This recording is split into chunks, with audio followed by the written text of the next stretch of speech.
The presentation is on this computer already. No?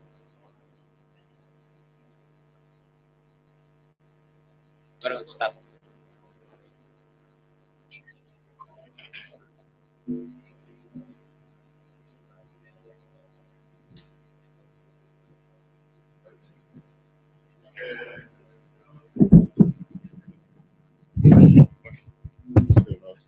Hello.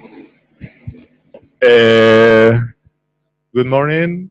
Maybe sorry for this delay. It's a typical delay for this final presentation, but I hope it was Javier. Javier was a nice time to talk with you. Maybe we have only three groups. I hope we can have a conversation more than a jury that say several sentences about the works and the possibility that the student enjoy with you, with your ideas or other ways to see the works. First, we made the presentation of our jury. First, Tanner was Tanner Merkle. I think you remember him, in AMO, in Rotterdam. Was an amazing explanation about the AMO works and OMA works, and we have the possibility to talk about this kind of project to try to engage the relationship within culture, nature, energy, economic, social, etc. things in the same project. This manifacto that the book that you present us, talking about the things that we are interested in. This and for a student was amazing too. No? This visit. Tanner is also a teacher in TU Delft, and he want to go to Cuba next year, and this is he, yeah, he was in Cuba. Jonathan was in Cuba. Have a good relationship between Cuba University, and maybe you can engage to have a good relationship between you. Maybe with us too. No? We can go to next year to Cuba with you, with two Delft students. Try to make something. No? Something. Okay. Maria Jose Marcos is. This architect is a fantastic architect, working Magic Arts office, is the CEO of Magic Arts office, and try to develop a relationship very special between design, nature, energy in several scales. Now they are designing the jewelry, no? A small jury, and same time they are designing a master plan for places around the world, no? With this relationship with Korea, between Korea and Murcia, that keep a very exotic relationship of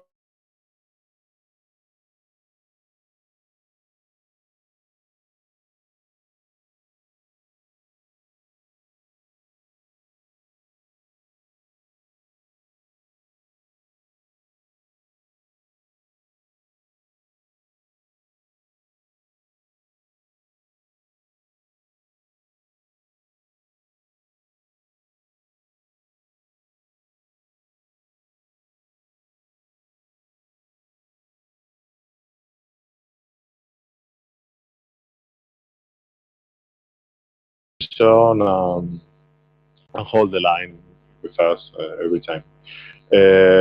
Marco, that's the man who is here, is not the jury, but here. I'm here. Martin Gracia helped us to finish this presentation. Thank you very much, Marco, for your work. And Jonathan, Jim, that is Malaura man, it's a green man, and always have a very special position about nature in this distance that have a keep between the Valdaura and Poblenou, the two places that we work. Okay. Rodrigo, could you explain a little bit? So, Design with Nature was a new research line that we started last year, actually. Usually, traditionally, IAC had split the research task in three different scopes that were arranged by scales. It was the material or fabrication scale. We had the urban strategic territorial scale on the other hand, and we had the self-sufficient buildings in the middle. What we tried somehow to do last year, it was to open a new line that we were calling to the search we were doing metabolic design, trying to understand this idea that is quite old of trying to design with nature and not against it, trying to find feedback loops and synergies with behaviors or phenomena that already is happening in nature, just using it to like align our designs and align our strategies with that. And with it, what we were trying to do is to connect the smaller scales of chemistry and biology with the bigger scales of city and territory. So trying to, instead of following this scalar subdivision of materials, buildings, cities, we are trying to cross all of them. It is not an easy task. It's not an easy scale to understand. It's not easy for the students. It's not easy for the teachers either. It's a kind of search that we are doing together. Students and teachers, we are learning at the same time. So last year we were working in Valdaura, this amazing green lab in the mountain. And our obsession last year was to research on green materials, to research on biological behaviors, to try to learn logics from them, and then to apply them into the city. These were our goal last year. We didn't do it. We didn't make it. So we said, okay, this year we are going to start from the mid, let's say, and we started directly from inside the city, applying things that we learned last year, applying logics from nature, but starting directly from the city itself. We narrowed down the topic into the infrastructures of the city because we think the role of infrastructures in building the field in which the city is growing is one of the main topics in urbanization dynamics. But we think the ways in which we understand infrastructures are still very like 20th century kind of orientation, very modern orientation. We understand infrastructures as these huge constructions made of concrete with the kind of metaphor of the machine still in mind, and we are trying to challenge it with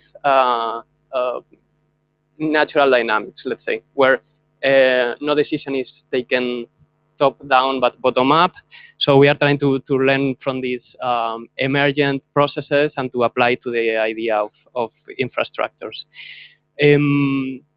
We fixed one goal, and it was to work on the issue of metabolic rift. So it's this imbalance between the sources of the energy we consume, the sources of the materials the city consume, and its total disconnection from these sources to the city. So there is a total disconnection between the city and the fields from which the city is being fed. What we are trying is to reconnect and rebalance these connections. And we are trying to do this in 3 different fields. One is the water, let's say, water rift. So this water disconnection between the cities and the places where the water comes, and to rethink all this cycle. The other is food rift, and the other the same, reconnect the places where the food is produced or rethink these links. And the third one is matter or material rift. So to rethink the cycles of matter, where the things are produced, how are they consumed, and how are they dumped, to rethink all these cycles. So we have 3 different teams. Each one of them is working on one of these scopes.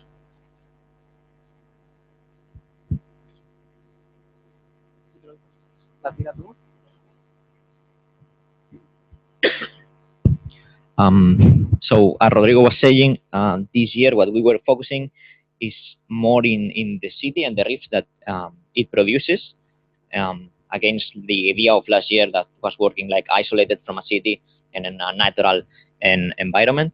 And for that we were like thinking in which or where we could find this rift, these connections between the city, the production, and the waste. Kind of in understanding the city as a metabolic organism that eats something and then it disposes something to the exterior. No? So we have located these stripes, as we want to call them, that are just specific or for one of the topics. And in the end, we were choosing a strip that goes from the sea to the mountain, which is Passeig San Juan. Yep. That it's 500 meters by almost 20 kilometers. So that was our site. And the idea is that with these natural infrastructures, they will be placed here, and then they will be working between this connection of the sea, mountain, and having the city in the middle. Yeah, so it's 500 meters, more or less 20 kilometers.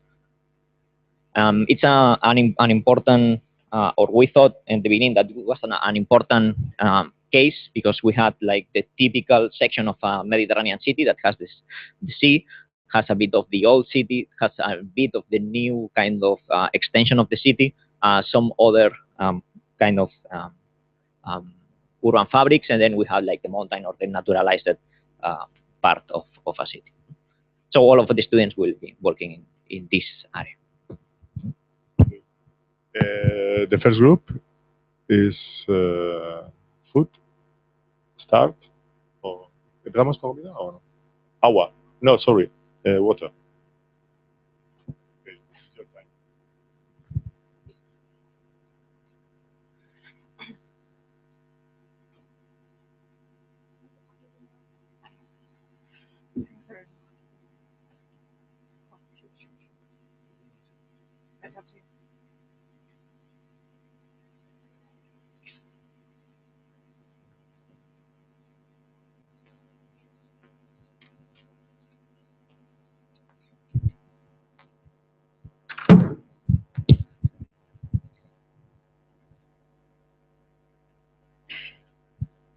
So, hello. Hi. We are from Design with Nature, specialized in water infrastructure. And For the begin for today, I would like to show some compilation to remind us back on how on where we are level now in the water crisis. Sorry. My name is Anna, this one is Elena, and this one is Pedro. So, okay, now we officially start.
So as we know that the water scarcity is a very abstract problem that happens all around the world. It's actually also hit where we are now, Spain, Barcelona, and the fact is the worst drought has just hit Barcelona in 150 years, which is 2009 to 2012.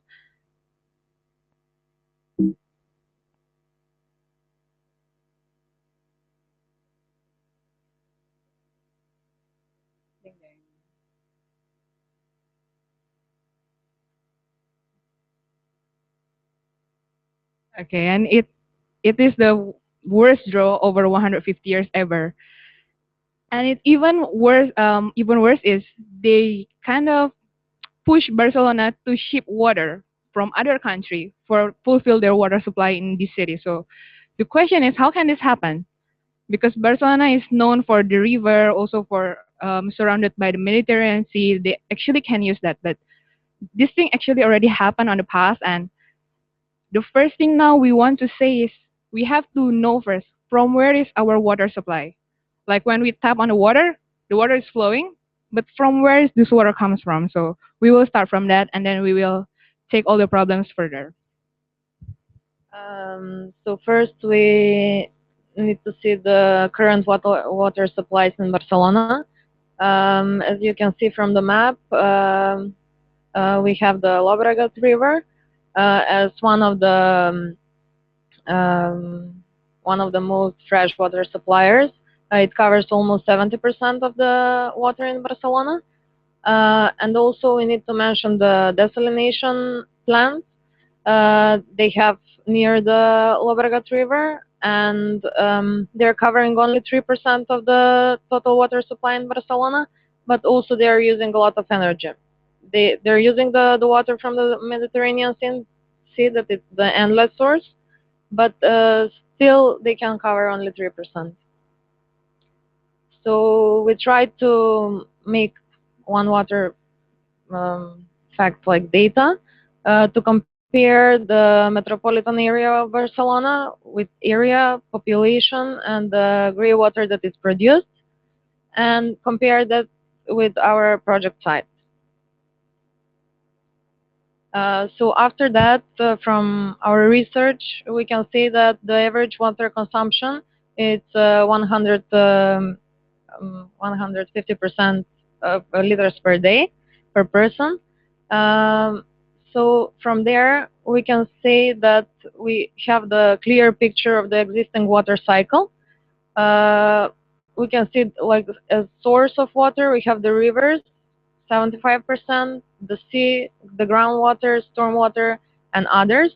After that, they're going to the first treatment, and after that is the usage. The household is taking the biggest percent, the industry, but also the public parks uses, and after that they're going to the second treatment, and some of them back to groundwater and the sea. So from all this data, we try to reuse this water and to make some prototypes so we can collect more water. Okay, now you can see the principal problem here is the water for Barcelona not stored enough. So, so intention or first intention was to start to create different prototypes for produce more water. In this case, this was our first prototype. This was a prototype for clean the water to the sink. Is a solar desalination simple kit. This is so easy to understand. Actually, it's the idea to take the water to the sea and start to evaporate and then condensate for have clean water. Actually, when uh, when we finish to try with this first prototype, we have this information for have 1 liter to clean water, we need to use 3 liters to ocean water. Okay, and then we can see the real prototype.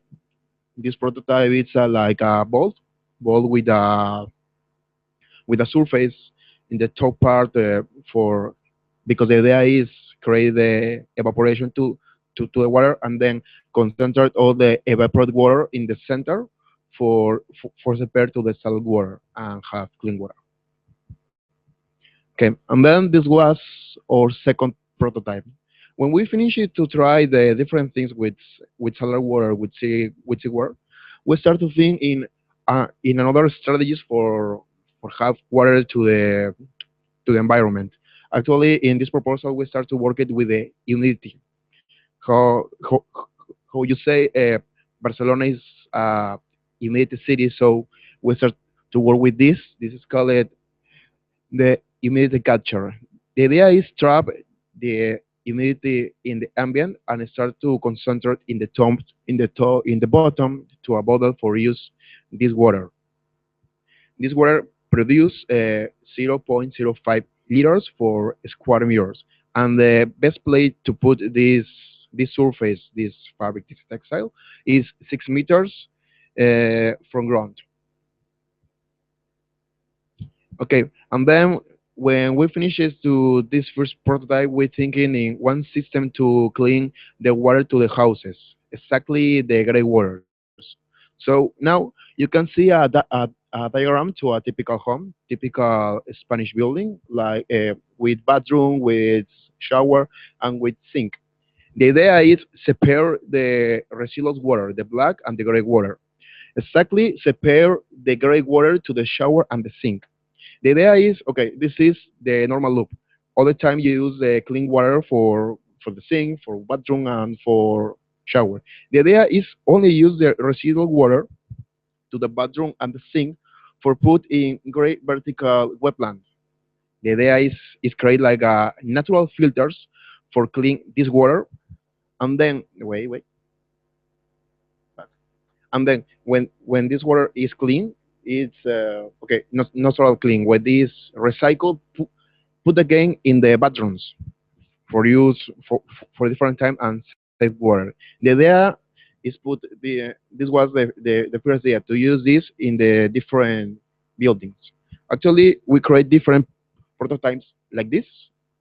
In this part, you can see the sedimentation prototype, the catch water, and this was our first prototype for work with this system to sedimentation to clean the water to all the buildings in the city.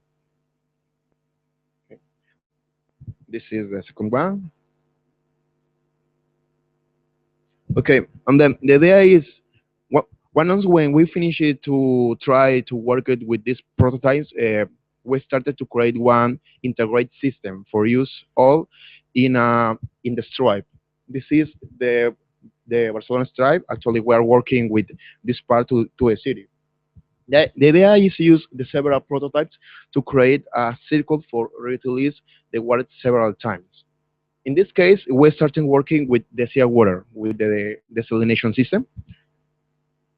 Okay, but the idea that use this water, this clean water, is do two different things. The first is create electrolysis. Electrolysis is a way to create energy with the water, but actually we start to work it with turbines, yes, turbines for generate energy for this process. Then with this water, we start to create different different ways to energy, like electricity and like food. And the idea is put this different water in the whole stripe in different parts using the three prototypes, and then put the water to the mountain, to the sea, to the mountains, and then repeat the loop for different times.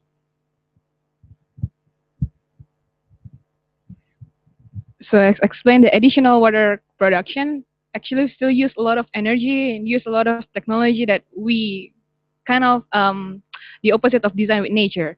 So we want to be back to the nature, to the Mother Earth, and we start to thinking of purifying the water in natural way. So we decide to use Chlorella vulgaris this time because it's already proven scientifically that it will purify the water nicely, and it also has ability to produce the lipid or oil. So it only needs water, sun, and carbon dioxide. It's a very good carbon dioxide absorber. So for design with nature, it also can deal with the pollution problems. This is our first cultivation of Chlorella vulgaris. We bought 3 liters of algae, and then we managed to cultivate them until 6 liters only in 1 month. We put it indoor with constant light of full spectrum light. But then we think of we need to make them in the natural habitat way. So we put it outdoor with a constant sun, and we managed to have 12 liters in 2 months. 12 liters in only 2 months. And this is our final cultivation that we also displayed there. This equipped with series of pipes that we can create cycle of the algae itself, so it doesn't sediment it on the bottom of the container. The water purification concept itself will be same like what we are doing. We first cultivate them, and then we mix them with the gray water. And the algae growth, the extraction is there with the oil, water, and the biomass. The algae oil can be for the future use, like biofuel. And the biomass returning to the nature, and the water is the one that we are doing. So this will be a loop, a cycle again. After we use our after we use our recycled water, it becomes the waste again, and we try to recycle, purify it again. And we believe that with this loop, with this system, we don't need to use or we can actually prevent the mass usage of the fresh water, because we are like of the groundwater now, and we need to prevent our earth as well. So to test it out, we have 5 different ratio of the Chlorella vulgaris and the gray water. The first is 1:5, and then the second 1:2, 1:1. The one is for Chlorella, and the next one is for gray water. But the best one we have is the ratio 2:1, which is 2 for Chlorella and 1 for the gray water. So we have the video to show our experiment.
So it's quite clear that finally there is a three layers that produced, which is a lipid, processed water, and also the biomass.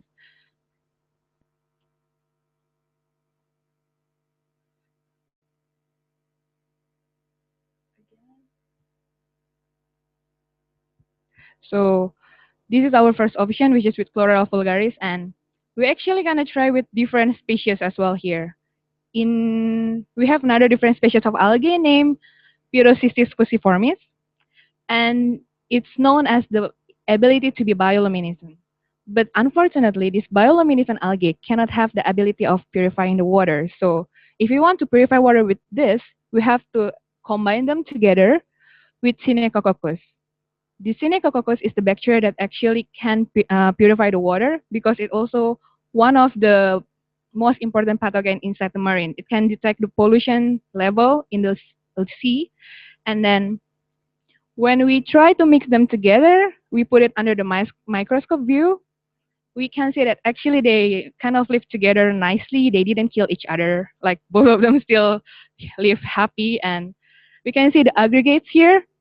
They are trying to comment to each other, but again, they didn't kill each other. So they are just combined nicely. But unfortunately, again, we tried to test it with gray water, but we don't have significant results as the chlorella did. So we still stick with the chlorella, and to preserve them, because we want to research further later on, we make a cultivation for them to keep them in the temperature and in constant light. And actually, they're luminous quite nicely. So if this actually works, the luminescence can help to reduce the consumption of energy during the night, and it also can change how people react to the nature. Because what they see usually is just green nature. They kind of rare to see this thing happens on the city. So we still want to research further on that.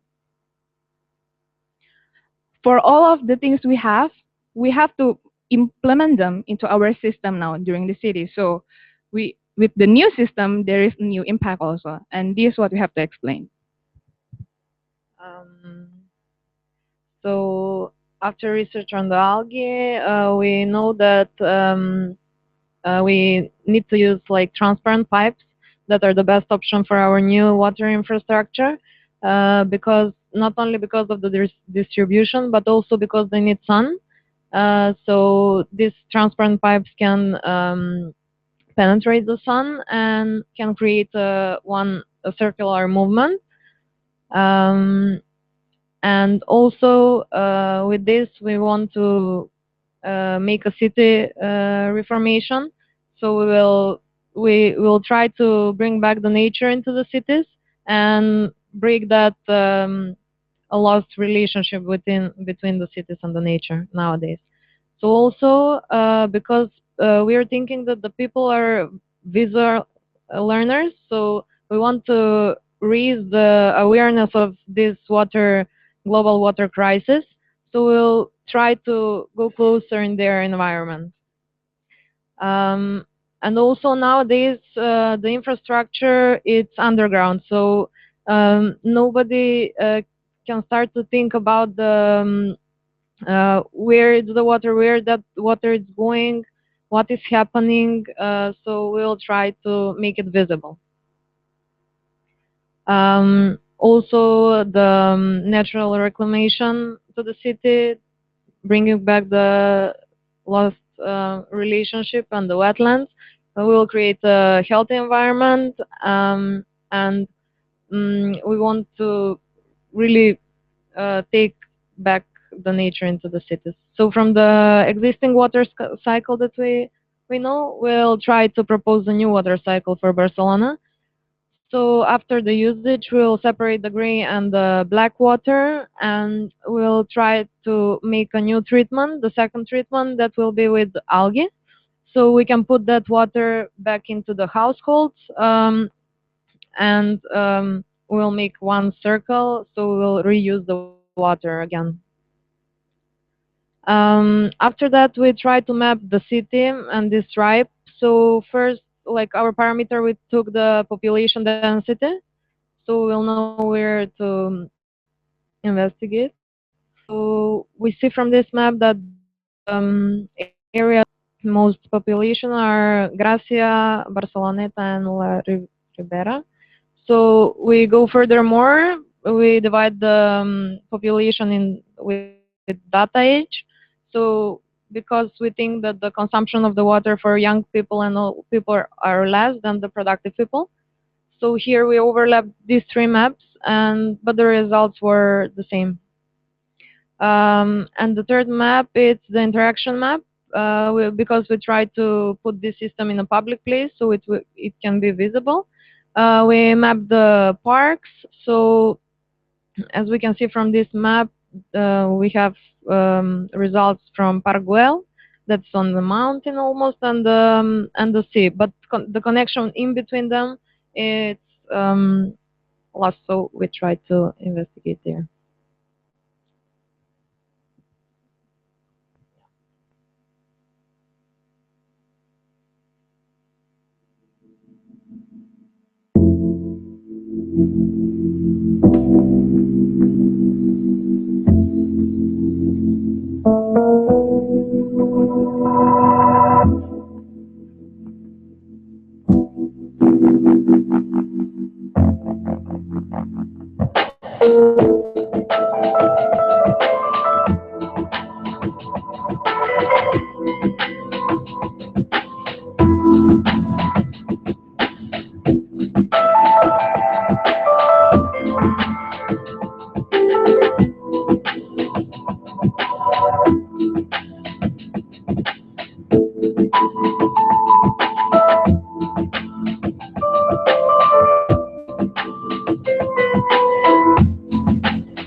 So currently, this is the basic system on how we're gonna try to connect relationship between the sea and the mountain.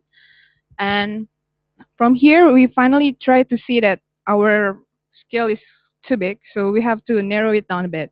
So when we try to narrow it down, we choose Pasig de San Juan, which is along the side. And yeah, my friend Pedro will explain about that.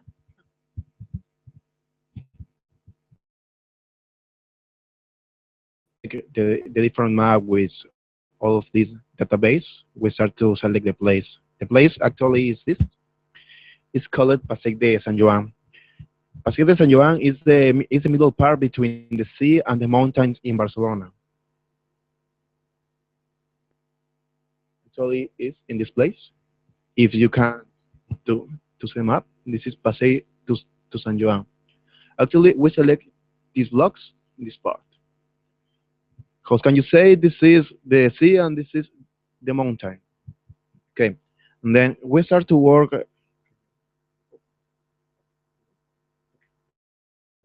Okay, we start to work with information about people and consume water to these different blocks to Barcelona. This is very interesting because this is the typical condition to the blocks here in Barcelona. Okay, and then this is the current condition now in these places. Actually, this have a less produced environment, the lack of system, and actually all the elements to this place are disintegrate. So so now we start to work with the different amounts to the buildings in each block to the people for block. Forget what was the best option for start to put our system.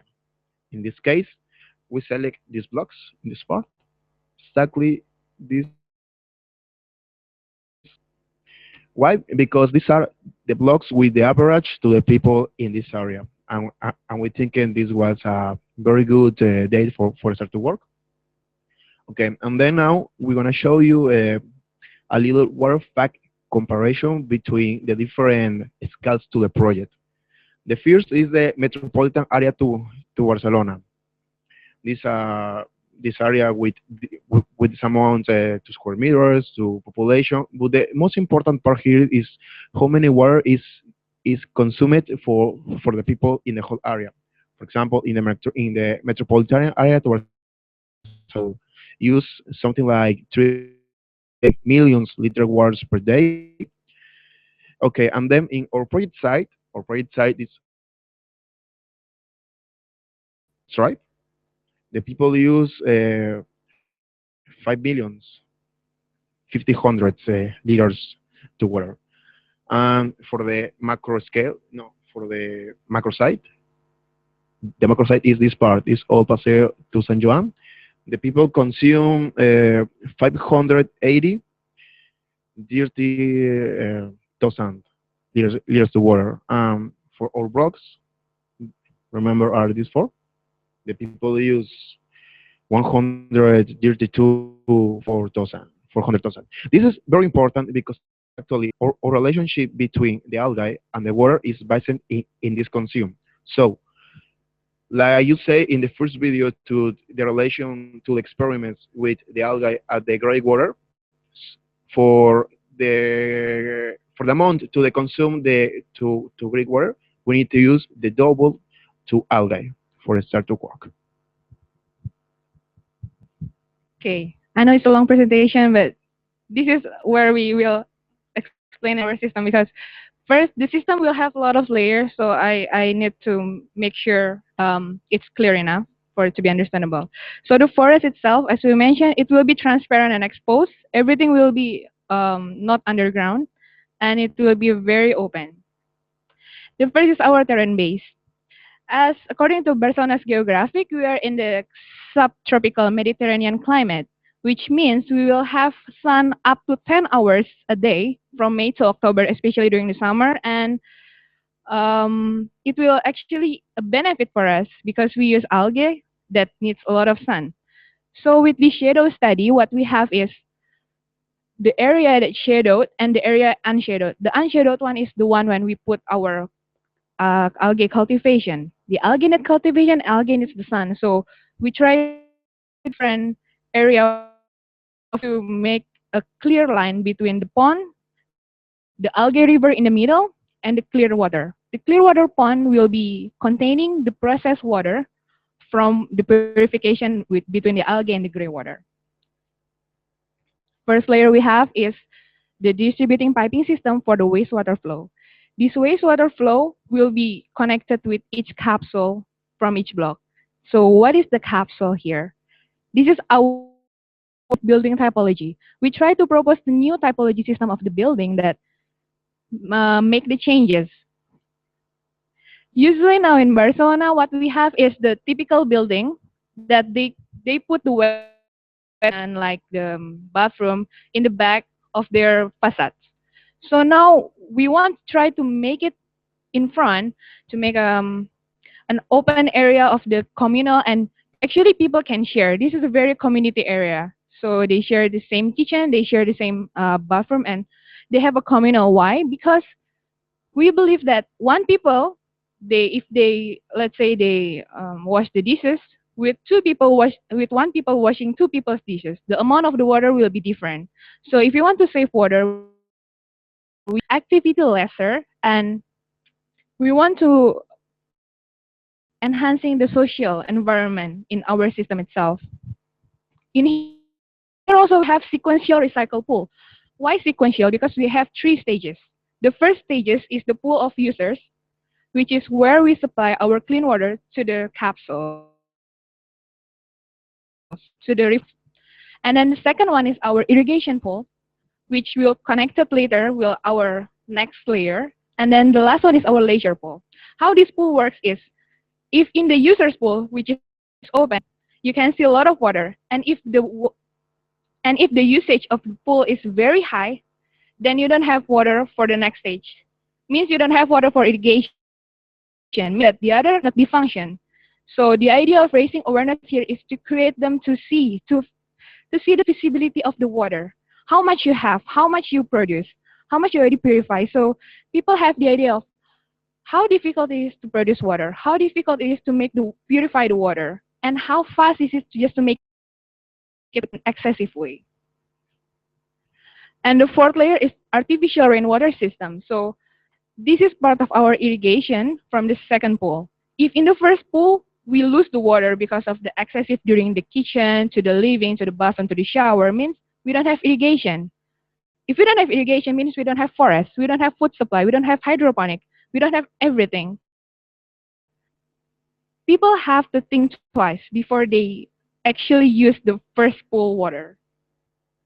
And also, it also will create a different climate, local climate, because we want to change and we want to decrease the temperature due to the global warming. And with the artificial rainwater system, we can achieve that. Also, to make it equal, we use the branching system to make sure it's naturally, and to break the modularity between the pipes. The last one is the highest layer we have, which is bioliving cycle. These pipes transparent, contain algae, and it creates the cycle movement of our algae. So it will ensure that the algae have the amount of the sun that they need, and it actually will connect it with the greenhouse capsule. This greenhouse capsule is the part of our catenary for bioliving cycle, because now the rooftop is always used for utilities only. So instead of only having like relationship between the catenary and the rooftop, we want to create something more, so they can have their hydroponic here, they can have their farm food, farms, and they can have their food supply. So it's not only enhancing the greens, but it also changes the local emergence.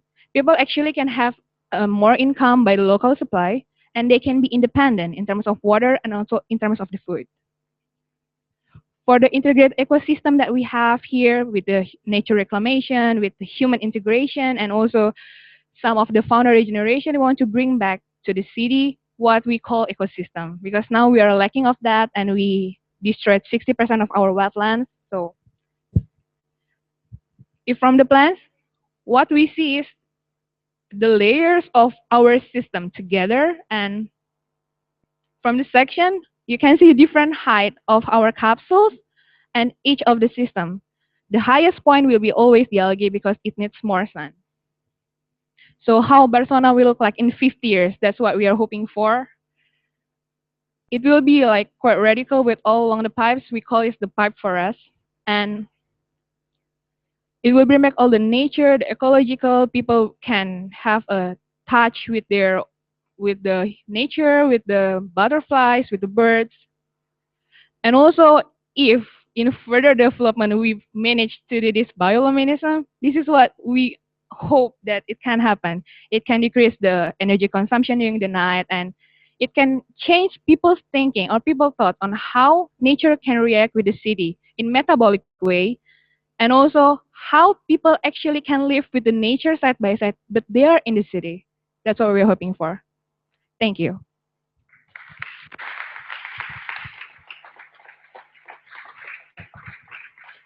Uh, I know it's quite long presentation, and I'm not sure whether the system understandable or not. But so please asking some questions if it happens.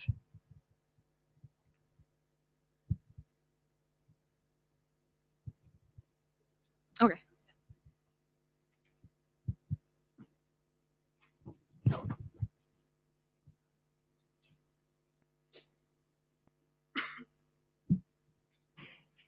Okay. So what happened is in here is the layer of our system that what we explained just now.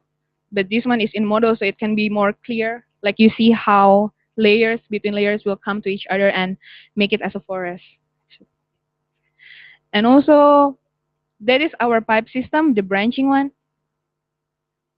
This will be the branching system that gonna be in our system, in our forest. That we try to make it as human scale, but this is still a bit too small. So because this is the best pipe that we can have. Okay, and this is the cultivation that we are talking about. Is it visible? Sorry. So basically, this cycle of movements is the one that will create the cycle of algae, so they are not sedimented. And if we talk here about our algae, it's actually luminous inside, if you guys want to see. So we still want to create further things with this bioluminescent algae bacteria, and but we need more time and more research, of course, more development act.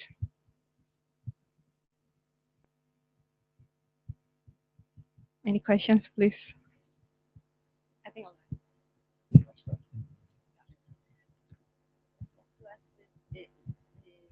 Where is it from? Where is it from? Indonesia? Mexico? Uh-huh. Hello. Yeah. Thank you for your presentation. It was really fascinating, and I think what I appreciate about your research is that you're really investigating in a more of a kind of scientific process how these systems actually work and which ones are kind of more progressive than others.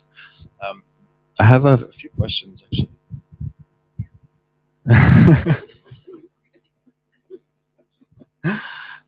One of the, I think you were on a very interesting track where you started to look at that it's when you're dealing with these kinds of systems, you have to deal with multi-layered systems of like it's not one system will solve all of the problems, and I think you touched on that, and I think that's a good direction. I think you could probably expand on that a little bit more of how you can not have only one system, but maybe how you integrate it with even more types of technologies and even natural sort of systems. Because when you are working in a place and you leave it, nature sort of reclaims that space and it repurifies. And so I think you can also build on the natural systems that are already sort of in place to kind of help kind of encourage these systems.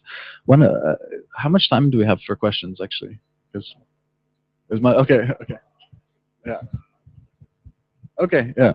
And if anyone has things wants to just jump in because one of the questions and researches that I found, and maybe I mentioned it when you guys were in Rotterdam, was there's a Norwegian firm which is developing a kind of system where they basically create a greenhouse that has a vacuum. So they create a negative pressure in the greenhouse, and they use a cardboard filter, and it's positioned exactly like on the ocean, and they basically just allow salt water to splash onto the or waves to sort of splash onto this like cardboard membrane, and because of the negative pressure in the greenhouse, it sort of forces evaporation. So it's similar to your initial diagram where you had the evaporation collecting into a kind of pool, but it creates it accelerates it because of the negative pressure in this sort of greenhouse, and that they integrate that with farming, but also with fresh water collection. So I think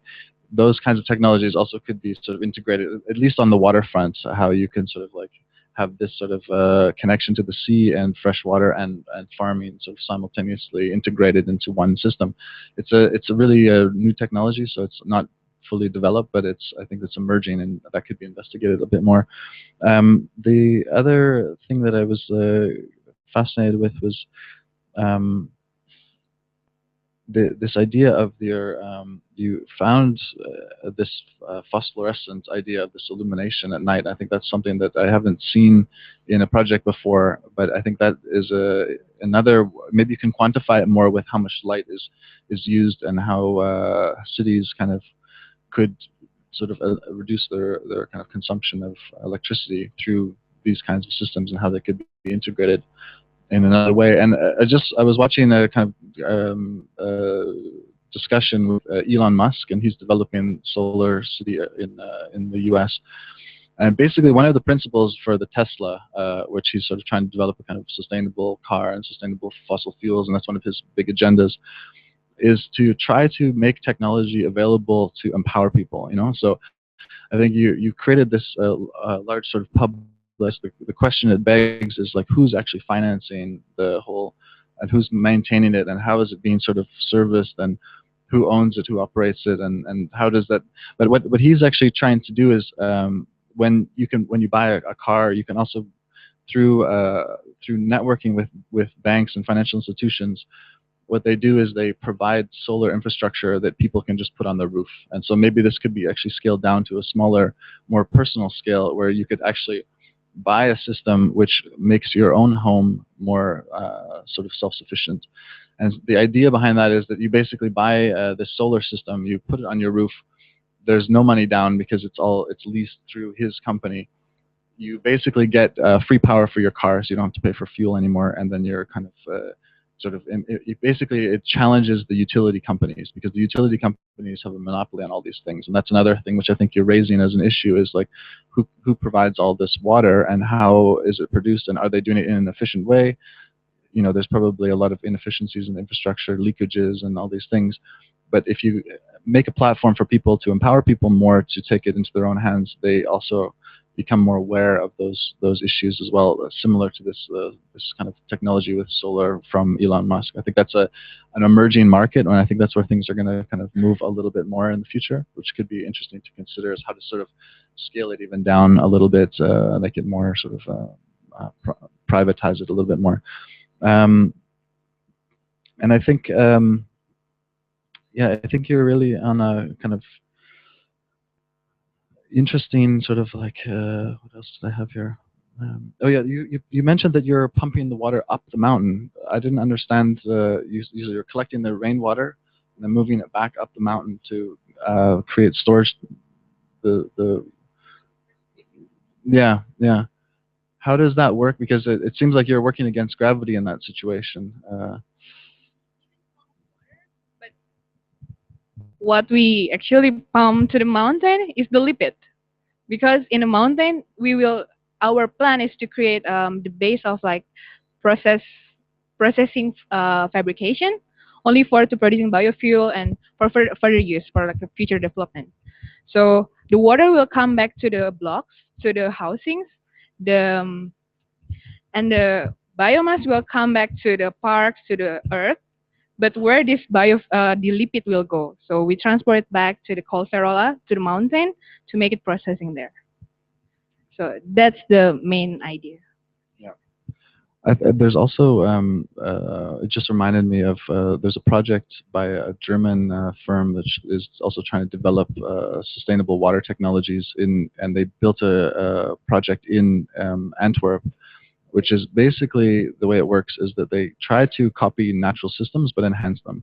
So they created a series of, and that's maybe where this could sort of link into the kind of connecting a bit more to the natural economies and natural sort of ecologies of Barcelona, is that they basically there was a park, and they created a series of ponds, and in those ponds they used the elevation to filter water from one point through all these different sort of natural systems, where it ended up in a final pool, and that final pool is a sort of pure, clean water, and it's actually a place in Antwerp where you can go and swim in a sort of completely like non-chlorinated, just pure, fresh, natural water. And it's actually quite an amazing experience, because it becomes a way of sort of taking water and then actually creating it into sort of public pleasure in a way. So you can you use the water not only for utilities like for drinking and showering and just sort of general uses of water, but you actually create a place, a public space for people to swim and to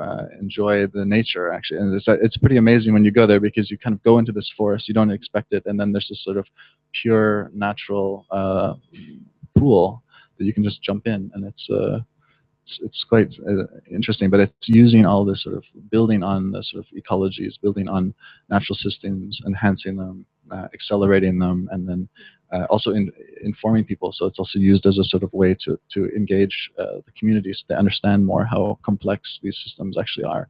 And it's not just a kind of mechanical system that you just turn on the faucet and it delivers what you want. But and just one final question, because I'm taking up a lot of time, but I think you could also integrate some awareness, like apps and things that maybe can be linked to more encouraging people through just, I mean, you were showing that maybe the ponds raising and lowering would create awareness of that people are using too much water, but you could also have systems more integrated into your daily life where you get more kind of feedback of, you had an average of 70 liters per person per day, but I'm sure if people were more aware of it, they might think, okay, well, maybe I only need 30, or, and that also would have a substantial impact. So just how do you, more tools of creating awareness, I think, could help, and more incentives for encouraging people to do something about, or giving them some kind of a tax break or a bonus or something by using less water and other kind of resources, because I think that's something that is just a general ignorance with people. People aren't aware of how much they're consuming, but actually when you start looking at it in more detail, you realize that you can make big changes, and you need that feedback, though. You need some quantitative numbers to be able to give you more direct sort of awareness of what's actually happening. But I'll pass on the mic. So, and I have a few other questions, but we can talk after. So yeah. Okay, thank you. I would like to say congrats and congratulations. You totally understood the syllabus of your tutors and professors. I think that I totally agree as well with Tanner about the idea of the stripes and the layers of the city that you are getting. I think that even you get beyond the idea of the layers of the city, because you are working with the layer of the water, and you are working with the layer of the how to recover the humidity catcher, the salt water, all the possibilities with the water. But you are speaking as well as of the city and about the architecture design and about the urban context. You are speaking about humidity, you are speaking about temperature, about sun, about all the layers of the city that are going beyond the idea of the basic layer of the water.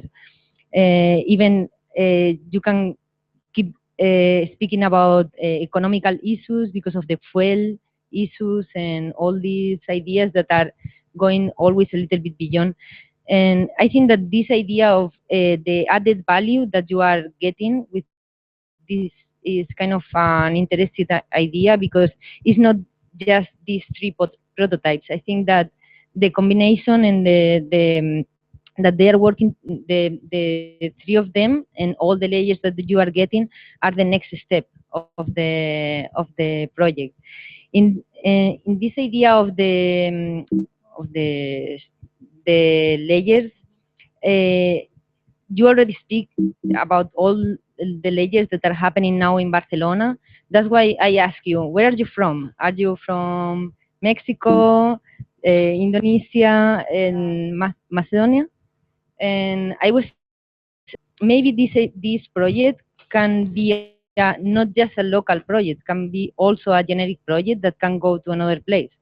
I was thinking all the time in a documentary that it was it was H2O, this documentary that is speaking about the water problem in Mexico and how they need to pump all the water from the ground and all the problems that this is having from the city.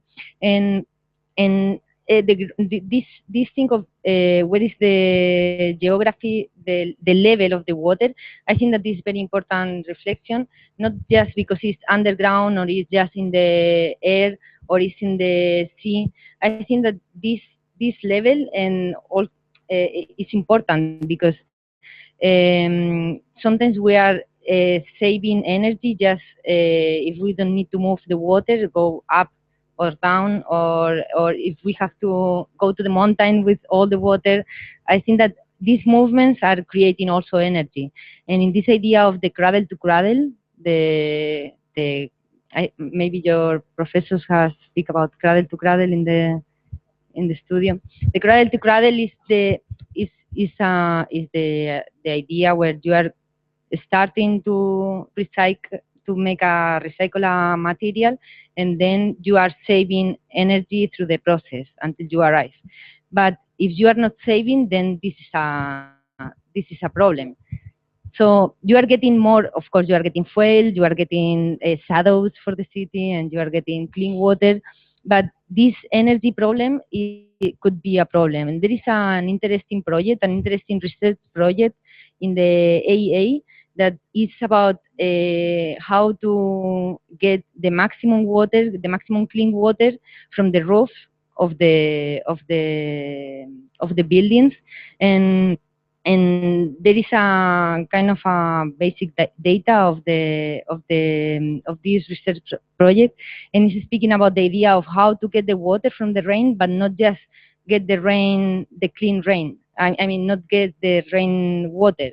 Also, get the reflection of the water that is decreasing the temperature of the city and is creating like different kind of environments. So I think that there are like more possibilities that you can go even beyond the idea of creating all these kind of movements through the city, because I think that all these movements are also creating more energy that you need to solve or you need to rethink. But anyway, I would like to congrats everybody and keep thinking on it. Just one thing, one last question. If you need to finish like the project, I mean, if you have like 1 month for keep working on this, which part of the project would you like to finish or to keep working on?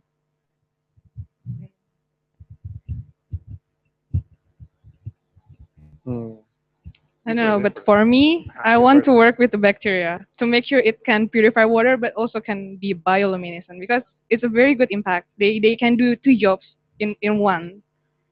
So bacteria. Yeah, I think I'll take the same one. See. Yeah, if we can mix them like to purify water and plus to have a biome. Okay. I was thinking in different Yeah, terms you're of, more technical. but actually, yeah, more technical ones. No, but actually, I totally agree with you because I think now the research about the green algae is totally fine. Maybe we need to work more with the bacteria for create something more specific, something more special to use this line in the stripe.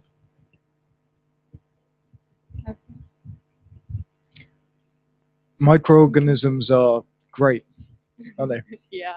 You. They're amazing, tiny little machines. They're like the anti-us, but we in some ways we're more of a reaction to them than they are to us. It's a very complex issue, water, and I think that there's been a lot of information delivered today. You're talking about systems, and the system is the interaction of multiple parts. It's complexity. So you've taken the reverse. You've said, okay, well, if we're looking at a metabolism, the city and us, we metabolize at a certain rate, a higher rate, an unbalanced rate, and then you've chosen a microorganism to balance that. And I think that was a good decision. There's also bacteria. that you've chosen as well. But I think in some ways the system, the complexity is about the jobs. So when we look at it and we say we metabolize badly, we don't really metabolize things in an efficient way. Look at all of the waste that's coming out. Look at the necessity of more that we need. More water, more stuff, more waste. We're not very good at separating. We're not very good at metabolizing. We pump out CO2 by nature. We suck in oxygen by nature. These guys do the exact opposite. In nature, we are a response to a pollution problem. It's oxygen which is the pollution, and we're sucking it in. So you've chosen the algae in this way to deal with one job, which is the separation of grey water. And I think in some ways, we can talk about the micro and the macro scale here, just only that. You're doing systems capture, and you're pushing in a new element into that system to make it more of a closed loop. So this is the cradle, and this is the grave in that sense. Yeah. But how many jobs? I think in some ways you're trying to achieve too many jobs with these little guys, you know? And we can look at the whole system of the city and we can say, right, well, if we plug that in, we're going to solve the CO2 crisis, global warming, we're going to produce, we're going to have factories, the whole thing. And in that way, I think this infrastructure at scale becomes a bit problematic. Just to illustrate, what is a lipid? What is a lipid? It's like lipid is natural oil. It's fat. Yeah. You know, it's oil based. A lipid is also the ring, the filtering ring around a microorganism, around a cell as well. So you have a lipid layer in there. What if the lipids themselves become an extra filtration? This happens in the kitchen as well. When you get an oil layer, you can use that oil layer to catch other things. So what I'm trying to get at is the kind of cascade of cause and effect. The cascade of if I do this, then I have that, then I have this, then I have that, then I have this. And I think that rather than thinking about that at scale, you should choose just one or two jobs and really demonstrate how that works. Yeah. My concern is the lipids. No, I get it. Because like our concern is about to recite purifying water. But then after that we found like, okay, this also can do another additional things, another value. Like, so finally it comes up together and it was like, okay, this is a lot. But then we try to mapping it out so we can take the most advantage as much as we can. But yeah, this will be like, still have to develop more. Just to end, like what my thoughts on this, and also with the congratulations, because you have taken a system and captured it, I think in a very, very smart way, also at scale. And I do like this idea of when we look at the social, environmental, and economic impacts. I really love those ponds. You know, where you look out your window and you see, oh, not so much water today. I really like that. You know, and the sort of interventions in that way I appreciate. There's one thing, and I think this will apply to all of the groups. When things get complex, there's a term which is always French when things get complex, which is the global problématique, and that means systems. So when you start to make an intervention, you pop in here and it pops out there, and you didn't know. So that refining of trying to take that huge cause and effect and make it reduced. Well done, because I think you have. Okay, so I was going to say, first of all, huge congratulations. You guys have done a lot of work, and I've been lucky enough to see the presentation a few times now. And I have to say, actually, this time I really understood maybe in the other presentations. In the other presentations, for time reasons, we didn't get to see everything, but this time I really felt like there was a complete presentation of the whole process, and I'd really like to congratulate you guys on that one.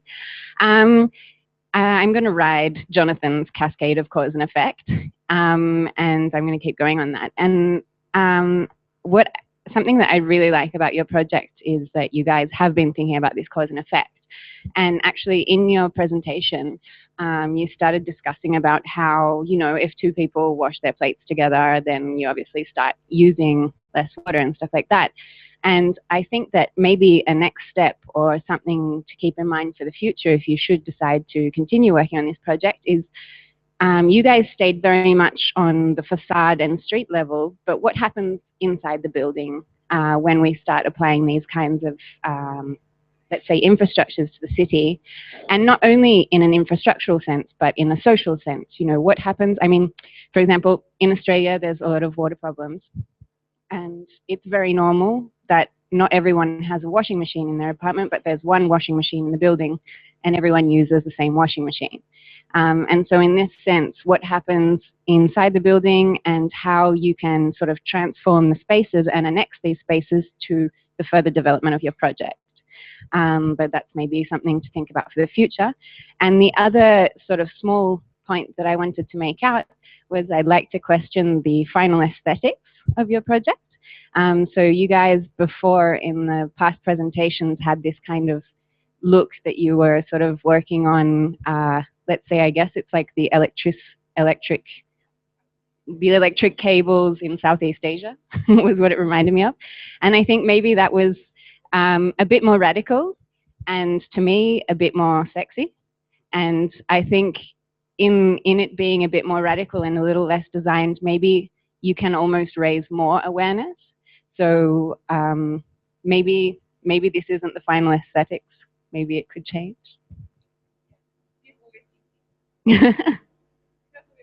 Also, trying to, like, a lot of people say, it's too many things, additional values that maybe we didn't focus only on one, like Jonathan also said. So we have to further develop. But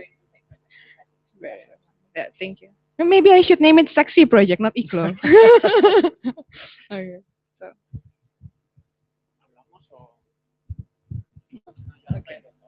Okay, thank you very much.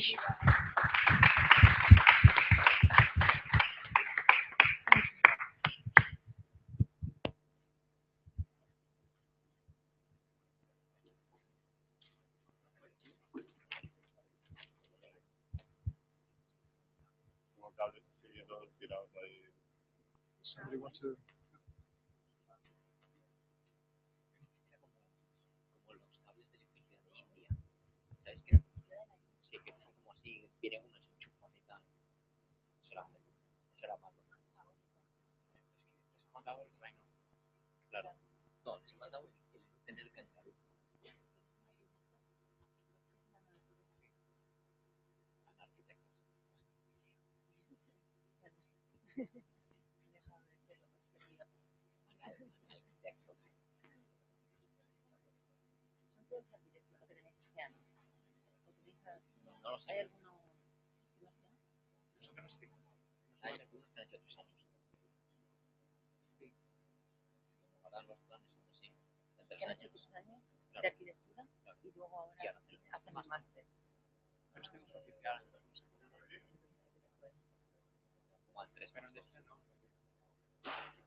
Hello everyone, this is our project called Seed Station. Our topic is food, and Katja and I are going to walk you through our research mapping and proposal.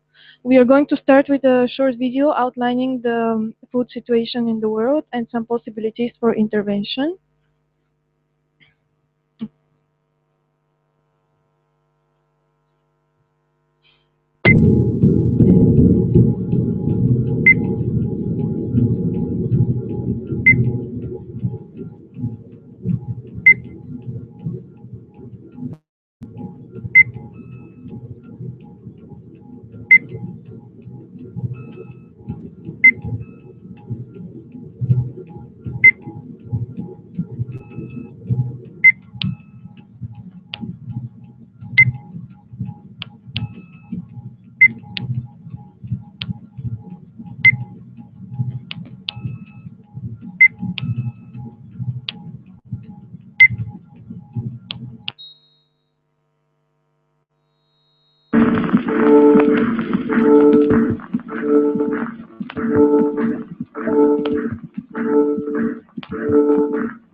¿Qué es lo que pone en la web?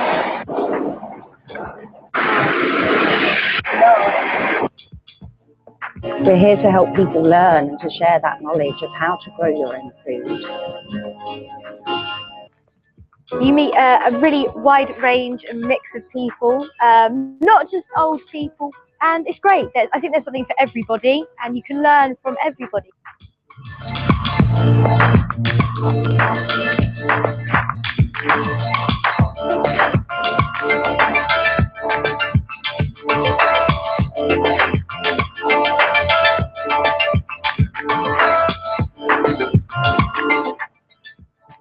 El Mercabar, ¿no? Vamos a comprar El Mercabar. Mercabar. Sí, Mercabar.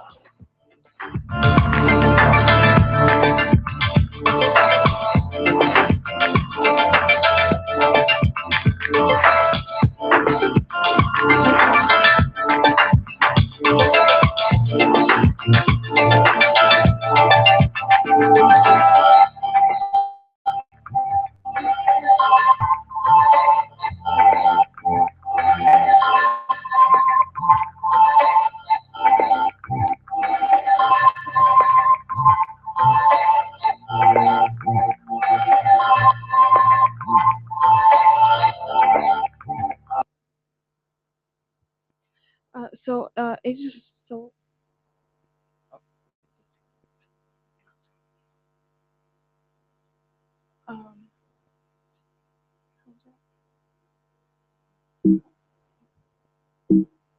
How to control. So as you saw from the video, water contamination is a problem, and the animal produce has the highest water consumption rate of all food groups. Another environmental factor is the CO2 equivalent emissions, where meat again has the highest rate.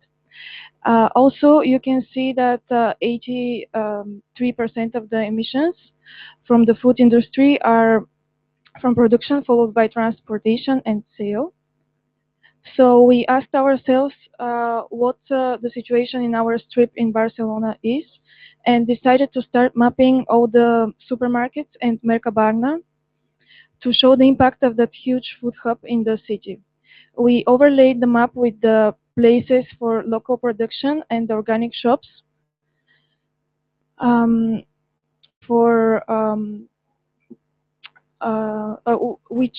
we can see that not many of them are in the strip, and most of them are closer to the mountain.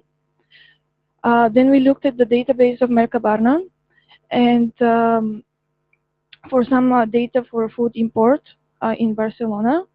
And although most of the food is supplied locally from Spain, there is still a huge part of it imported, which lowers the quality of the food and has an impact, contributes to the CO2 equivalent emissions. After that, we decided to map the flat roofs newer than 1960s, the restaurants, markets, and the offices to see the potential places for adding educational facilities, workshops, or small production gardens, which are proven to provide stability. We saw from our research that here are some of the potential sites. We saw from our research that the markets have a huge impact on the neighborhoods. They have a social meaning, and they also lately are tourist destinations. The tradition of going to the market is almost 40 years old. So we thought how we can how we can change these spaces and for shared knowledge. After we decided to map the population under 15 years old, the public spaces, the organic markets, and the schools to see the potential places for educational purposes. And because we have the data of the CO2 emissions of the different diets, we bring more awareness of the diet and especially for the children and to the environment impact of the way of eating. And now we're going to speak about several technology, several kind of new technology, which we're going to use in our project. And we're starting from aquaponic system. It's a sustainable food production method. Aquaponic uses 19% less water than soil-based growing. Nutrient-rich water, the eating and respiration of the fish creates a water matter in the form of influence and ammonia. Nitrous amounts and nitrobacteria turn the ammonia and nutrients and then into nitrates. Second one is a hydroponic system. It's an advanced form of crop culture that allows for specific control for the delivery of nutrients to the plants. The term of hydroponic can bring to the mind number of variations on the same time. Hydroponic growing system can include substrate culture, whether it's allowing to grow in an interned or semi-interned media, solution culture, whether it's immersed in points of nutrient solution. And next one, the LED farming. Its aim is to develop the technology that makes it possible to grow tasty, healthy, and sustainable food virtually anywhere. The local food production in global scale, reducing cluster, limited food meals, and using practically no land and water. And here, representing some kind of LED like pink house. It's indoor vertical farm, can cut down on their power bill by low energy lights because it's using just one color, magenta. And next one, this is a wheel system. Wheel hydroponic garden gets 5 times as much food. All plants are arranged around light source, which plays in the center of the system. And meanwhile, the wheel's gravity effects optimize herb vegetable production. And laboratory, it's for researching and finding solutions for more innovation food production. Then 3D printed food. 3D printed food offers a range of potential benefits. It can be healthy and good for the environment because it can help to convert alternative ingredients such as proteins from algae, beet, leaves or increased into tasty products. This image shows research of some student. It's Chloe Roosevelt Dutch industrial design, and she 3D printed healthy biscuit. First, and after that, integrate some seeds drops inside and in front of several times, several days.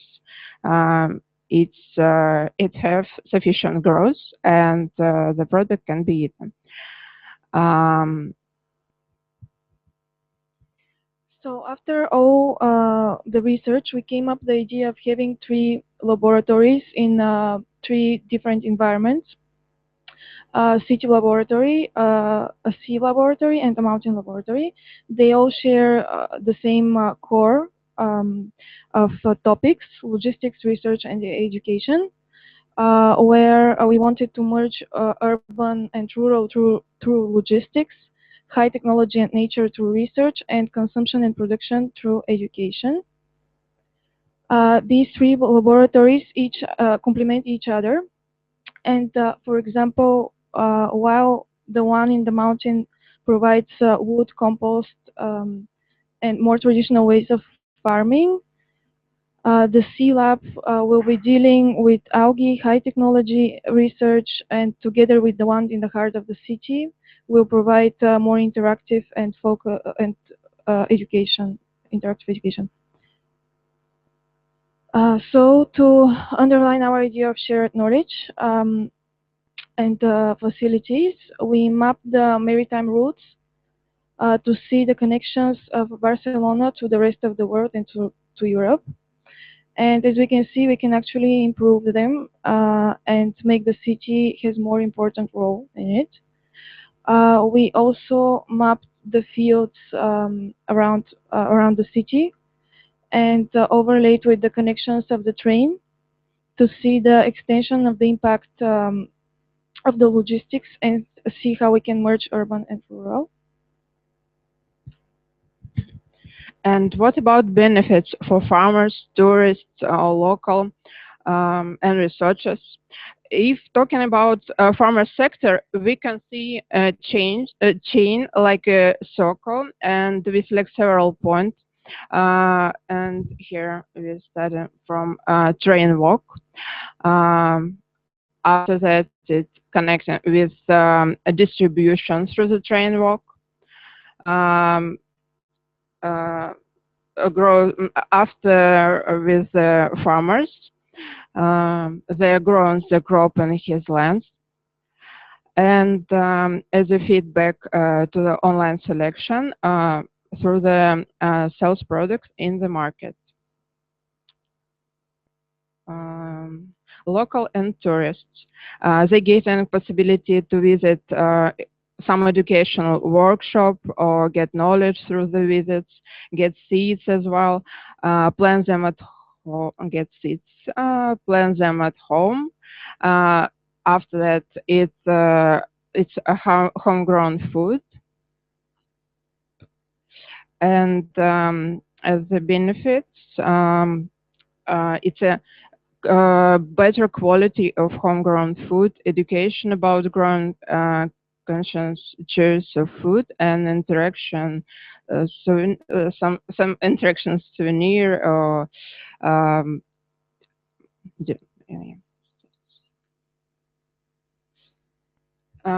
and this one about a research cycle. Developers seeds due to growth in the structure, then gives them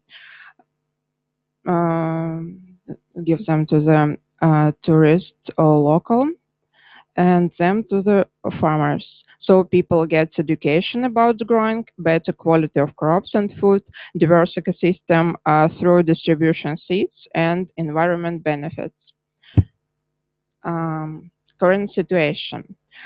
We choose this particular situation because it's always a complex organization of metabolic process with the most complexness in framework of the proposed strip due to the surrounding environment, rich in opportunities for alteration.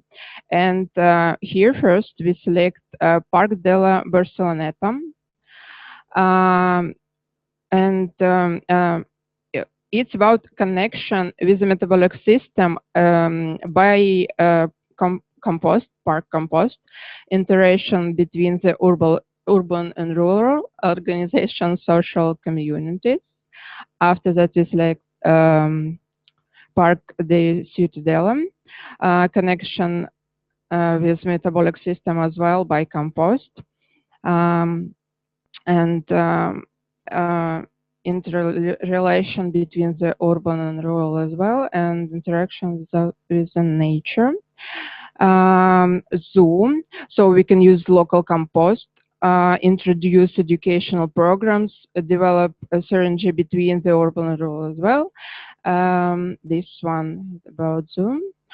After that, Hospital de Mar. Mostly it's about herbal research, but interaction between urban and nature as well, because it's our aim connects each part of surrounding system. And after that, Mercat del Born, use it like cultural center.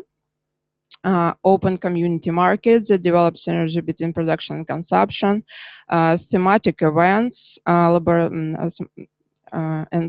social activity. And research center. Research center as the main place of our research part of project. Use it for laboratories, innovative technology educational program. And the area is equipped with the integrated complex transport system, and this is a highway, and it gives possibility to connect the spot with the central of the city as well. And after that, this is the docks. It's a connection with the sea. To use of water and algae from the metabolic process and logistic potential. This one. And train station, it's our main point. It's last selection point. We're going to use it for our project as well. And this is about connection with neighborhood province like Tarragona, Lleida, Girona, and it gives new opportunities. And we started by creating curves with the idea of using the existing railway tracks as a trajectory. Then overlay grids. Its pixels become a base for the placement of the structure. This distribution is based on the logistic of mathematical algorithm creating in Grasshopper, and it has 3 volume according diets, and so we can see difference between average vegetarian and vegan diets. But we're going to explain it well after. And then structure is divided in 3 parts. It's scientific part in a more close to attractive point. It's big scale models. After that, educational part. It's greenhouses equipped with hydroponic, aquaponic, LED wheel system, and open structures, small models. It's mostly about interaction with the people, and all structure connecting all structure connecting with the neighbors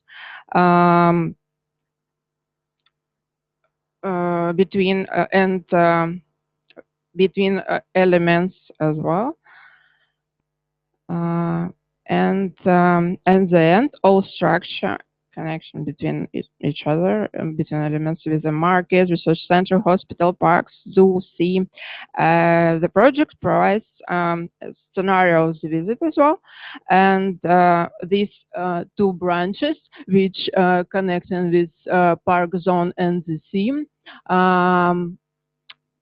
is it's a bridges, and also it's always to rise above the structure and to see the work of scientists, staff, robots, to be in a close proximity to the technology, interaction with them, and to be part of the process.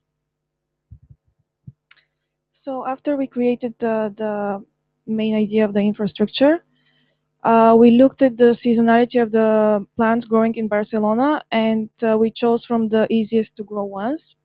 And then we distributed them into the systems, looking at temperature, moisture, and sunlight.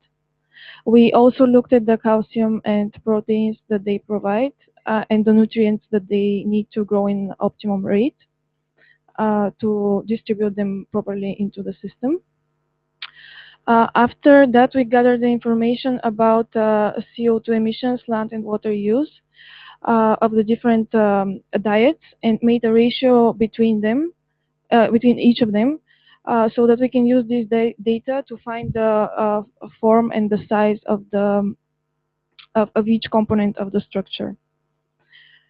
We used NEX, which is 1.2 meters, and it has the width of the railway tracks, and Y representing the height, which is double X, or 2.4 meters. And we used the footprint of the component as a representation of the land use of each of the three diets, and the height as a representation of the water use and the CO2 equivalent emissions. And the distribution is, and then we distributed the technologies into each of the components. So we have, from the average diet, we have more high-tech research laboratories, which are composed of the wheel system, the aquaponics, the algae, and the 3D printed food. Then the smaller component represents the vegetarian diet and more simple ways of food production. And then the smallest one is the vegan, which represents which is more interactive and closer to nature. So here are the components. This is the big one. They all have aquaponic system, and basically they have a water tank underneath and pump the water up.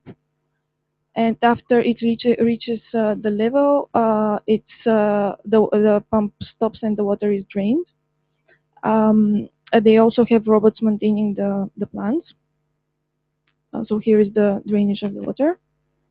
And the structure is using a stacking system with wood from Kosorova, so it can grow in time. And these are the typologies: aquaponics plus late, algae growing system, and aquaponics plus wheel. We also have the medium structure, which has hydroponic system. And again, it uses the same principle of pumping the water and draining it down. And it also has a skin for a greenhouse structure. These are the typologies. It has a hydroponic tree growing, hydroponic plus greenhouse, and hydroponic plus greenhouse and animals. And the small one is more interactive. It's simple, and it has movable components. And it can be converted into a pop-up market, community garden, trees and furniture, playground, and vines. And because the small ones are placed closer to the parks and further to the main part of the structure, they also have the potential of dissolving into the nature. So when they're left, the trees can climb up, the plants can climb up. Um, and finally, our seed station system combining these three layers of logistics, education. It is a factory for shared knowledge and raising awareness where people from the neighborhood and the city can work and study together for improving the food quality and impact on the environment today.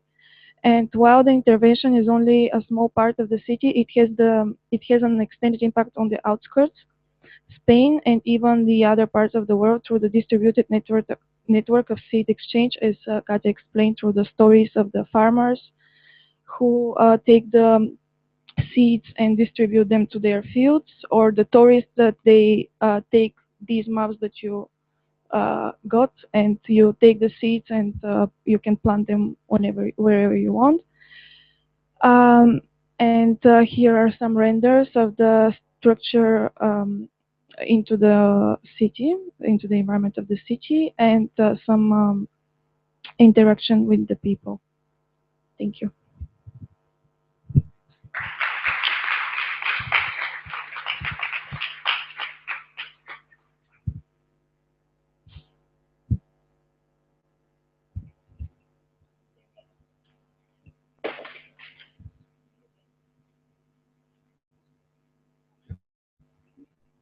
Well, thank you guys for your presentation.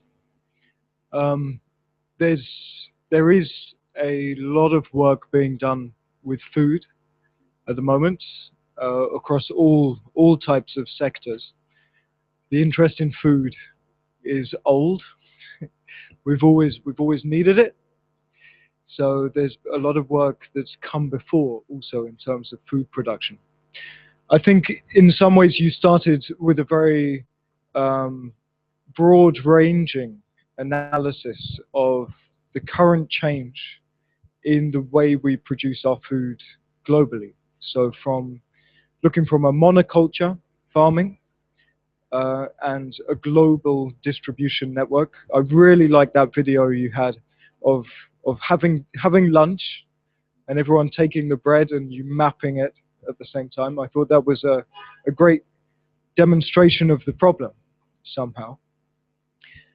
The solution is currently being understood as localism. So changing from a global distribution network and a monoculture farming at scale to a local production system, which is also diversified. So more than centralization to decentralization to a distributed network on a local scale, we arrive at that situation of a social intervention. Food has always been a social act, a social activity. So what happens in Barcelona then, on that local scale, on the social scale, is the most interesting part. And that's what you've tackled. I think in some ways you described that problem. Now I'm looking for a more direct solution. One of the solutions that I found interesting that you in your proposal was to use the railway system. I think that's particularly interesting because of the idea of sea poles. Have you heard of sea poles? This is, they say, I've said this a few times before, but this is when bad acronyms happen to good people, right? And Katharina Bonn and Andre Villiern, two architects based in the UK and in Germany, have created a system or an ideological system called continuous productive urban landscapes. And what their proposal is to connect the green areas of a city. In that way, you have a transversal network of biodiversity. And that's what you need for a production system. Even the connection between parks. How does that happen in green corridors?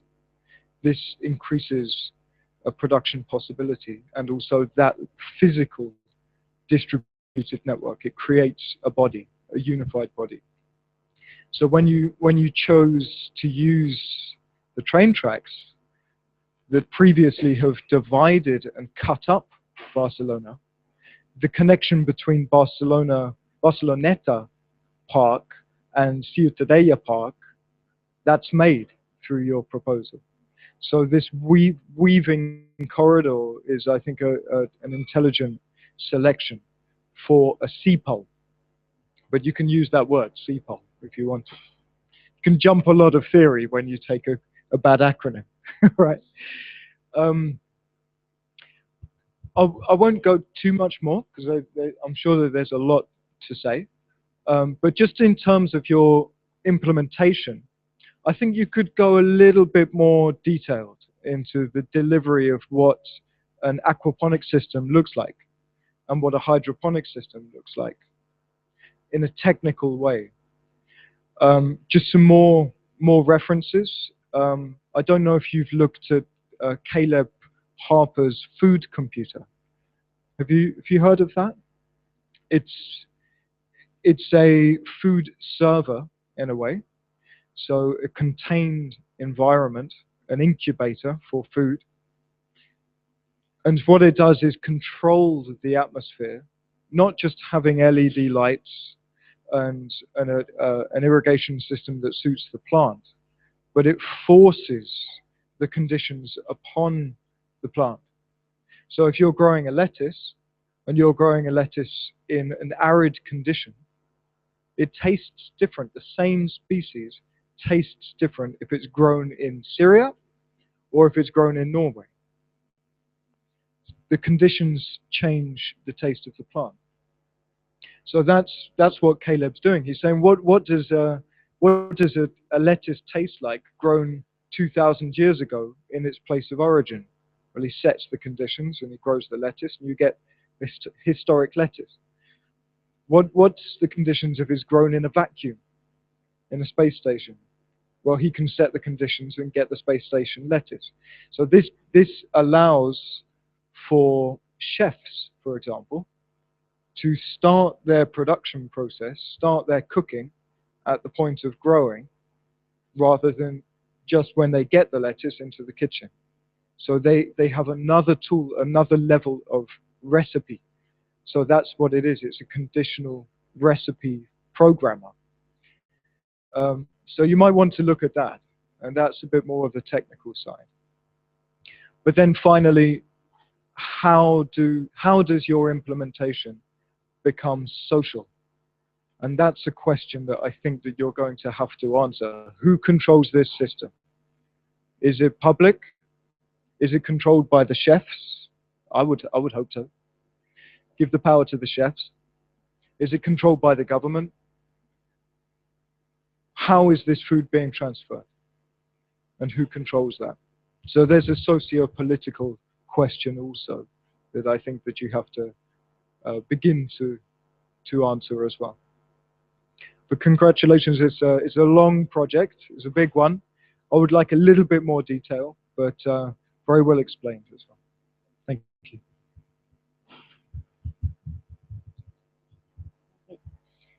I think that this is a very important issue. Who is managing all these projects? I mean, if this is going to be a state project or is going to be a private project, it's going to be completely different.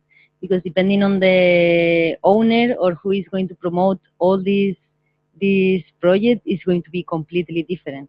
In this sense, I think that in the Barcelona city nowadays is a very, very appropriate project, because nowadays the government is like supporting all these kind of ideas, and also the idea of the gastronomy and the healthy gastronomy is a global trend, because nowadays all the people is more worried about the healthy food and about the ecological food and how is growing the food. And in this sense, I think that this is a very appropriate project for the city and also for the moment that we are living nowadays. On the other hand, I think that it's very interesting to me the idea of how you mix the technology and how you mix the more natural or more traditional way to grow the food. And in this sense, I think that the one of the last manifestos of OMA that it was also that you probably may know is the how many architects are going to the countryside.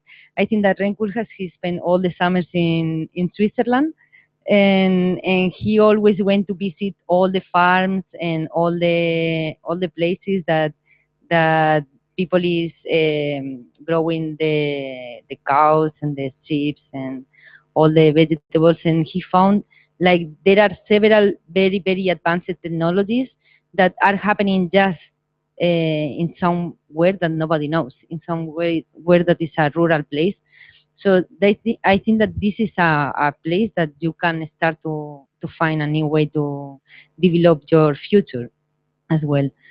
And on the last point that I would like to highlight is the one of the same that you already suggest, Jonathan, that is the idea of how you create a network. I think that your project is a network in terms of business and also in terms of physical network, because you are creating a connection between the spaces that you suggest, but this network is creating, on the one hand, the working process of the city of the project, but also is creating an identity and an evidence that this is happen, that this can happen. I think that it's important to transfer the knowledge that you are creating these kind of ecological structures and ecological identity, and through the way that you are showing, that you are displaying all these artifacts, also a way to create, and also a way to make a pedagogical project that is um, is going to be like this kind of evidence in one kind of I mean one very important part of the architecture design is also like this idea of how you transfer or how you make evident the process and how you can teach with this process. And one of the problems that you were explaining in your research about the Mercabarna and how they don't know another place to find, I think that the way that you are starting to create the city through the creating the food is also the way to connect and to learn and how to explain to the people that they can buy here or they can grow here the vegetables. And I think that that's all. Maybe I will leave Turner to speak, and then maybe we can discuss a little bit. Thank you for your presentation. It was really interesting, really fascinating, and also a very timely topic, I think, that a lot of people are discussing, and it's creating more and more awareness in the current situation. I think you touched on a lot of issues, which, I mean, when the issues that we're looking at in OMA related to the countryside and to farming is just to touch on that a little bit more, is that we're always interested in the cause and effect of systems and cities and things. So what's happening in the city always has a sort of secondary effect in another place, and often that's in the countryside or in other kind of areas. And we did some research in Moscow looking at the mega city, but also at sort of thinning, and that was basically just the shifts of people and movements and what happens when one is growing and one is shrinking, and those byproducts. So I think those are things that you could investigate a little bit more, and I think which basically ties into some of the research we were also doing with environmental issues and sustainability. And I think people, and you touched on it in your presentation, and I think it could go further, but you should look more, and people should be more aware of how economies really actually work, because often what we look at is how a product is produced, and in a kind of very tight constraint, what the situations are, but we never really look at all of the other things which are related to it, like the byproducts of environmental disaster and all these other things which are hard to quantify. that was something that we were looking at in our research, is how do you make a more inclusive model where you actually kind of incorporate all of the systems into a more fair economic model. And I think that you could build on that as a platform to justify the idea of like local farming, because it doesn't really scale as much as sort of this big multinational kind of farming sort of systems. But when you start looking at the biological and ecological impacts of those, it actually makes much more sense, you know. And so I think you need to make that point sharper to show that it actually has a place, and it actually is more efficient, and it is sort of it has an economy. Actually, it's not only about the kind of profit and loss of a sort of very closed system. And I think now people are getting more aware of those things. I think you could integrate some of those things into the technology of how do you, the video, I agree, the video is very telling and very kind of sharp. It reminded me of a story of some people saying that, oh, well, they're vegetarians, so they're more sustainable, but then they're eating mangoes from Brazil in the middle of the winter, and you think, well, what's the carbon footprint on that? Like, is it actually more sustainable? But and so it raises a lot of other questions. But people now, there's also a lot of apps and things where you can scan food from the grocery shop to get a better sense of the DNA of the kind of different pesticides that were used on it, and creating more awareness to people, which putting pressure on farming systems. And I think that could also be looked at a little bit more as how do you create this sort of shift, a mental shift in people's minds to justify these spaces. And then you raise some issues like all the new technologies and how compact farming can be, and I think those things are not explored enough, and I think that there are a lot of spaces when you start to really look at the city and break it down into kind of like on a micro scale opportunities that exist which aren't being exploited. And I think that could be mapped in a more, like, you mapped it based on the infrastructure, which I think is quite interesting because it connects to distribution.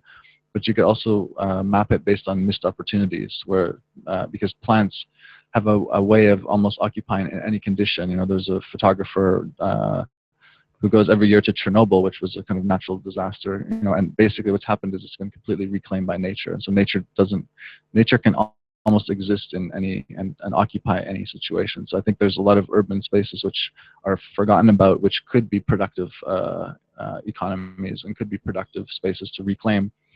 So I think that could be something you could explore on a house level, where you could have a wall in your house which maybe gets sunlight, which could be a vertical kind of garden, to a kind of like next to an industrial area in the city, which could become a community farm or something. But then it's how do you sort of implement those things, and how do you scale it? And another kind of thing that you touched on, but I think could be really brought into a much more interesting and a bigger sort of issue, is when you are able to kind of like hit the problem and then find a way to deal with it, and then find a way to scale it. That's how you can really have a big impact on a sort of global sense, because like you can solve small, more local issues, but then if you can figure out a way to actually scale it a little bit, then you can really have a huge impact on a larger sort of scale. And I think that I've even seen some ads for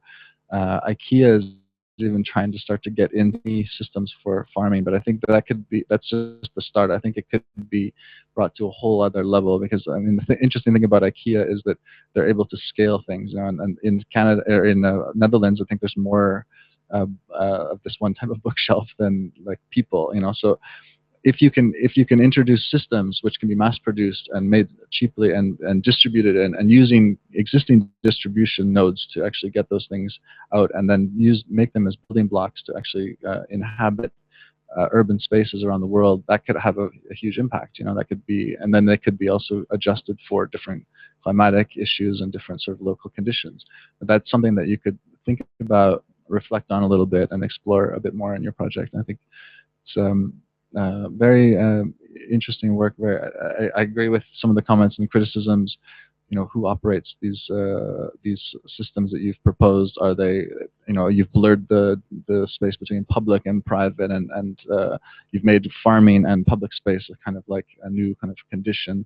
I think you could also look at how other places, like in Berlin, where they've used aquaponics to basically create sort of modular restaurants, where basically you can, it's all run by an entrepreneur who basically grows their own food and then they sell it on the spot, basically. So you could, and then they kind of manage the whole system, because that's I think where it starts to become unclear, as like who's actually managing these systems, who's, you know, repairing these robots, and is it economically viable to actually do that? And sometimes it's better to even just enable people, because people are very sophisticated to manage these systems in a more sophisticated way. But I think you're on a really interesting trajectory and a nice project. Thank you. Hello. Congratulations. I'm not going to say so much because I think a lot has already been said, but I do want to congratulate you, and I appreciate very much the effort of trying to integrate the hospital and the research centers and all the elements that are already existing in the city, which we spoke about in the last review, so good work there. I also have some doubts, or my main doubt with respect to this project is a scalability question, but it's when you scale down into the functioning of each of these sort of separate modules, how each of these work, and not only in terms of public or private, but also in terms of mechanics, how do you retrieve the crops and stuff like that. And this is a bit a doubt that I had also at the last presentation, but it's something that I think that if you guys should decide to take further the project, it would be an interesting thing to look at and really understand how these sort of devices can work in the public space. But again, congratulations.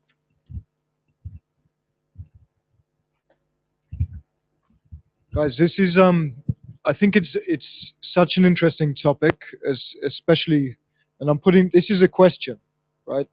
I think to everyone to answer. I'm an architect originally. I'm a recovering architect, and what architects tend to do is look at cities, and we have a global focus on cities. That's where the people are. The question is, do we want to re-farm the city, or do we want to re-farm the farm? And I think in some ways, being architects, we've got a bit of a complex about that. And we think that we can layer a farm on top of a city, or in a city. Well, perhaps we should. But actually, maybe we just want to re-farm the farm. So one of the terms that you didn't touch on is agroecology. We can't talk about permaculture anymore. That was 2 years ago. But we should talk about agroecology. And when we look at the farms, we should be changing the way that we farm. We have to. But I don't think that we necessarily need to put the farm in the city. So it's a more of a kind of bigger question, and something that I think that we should be thinking about as architects. Do we really want to do that? Do we want to put the farm in the city? It's an open question, but you have. But maybe agroecology also is something that you should look at. Save the farmers, I say. Yeah.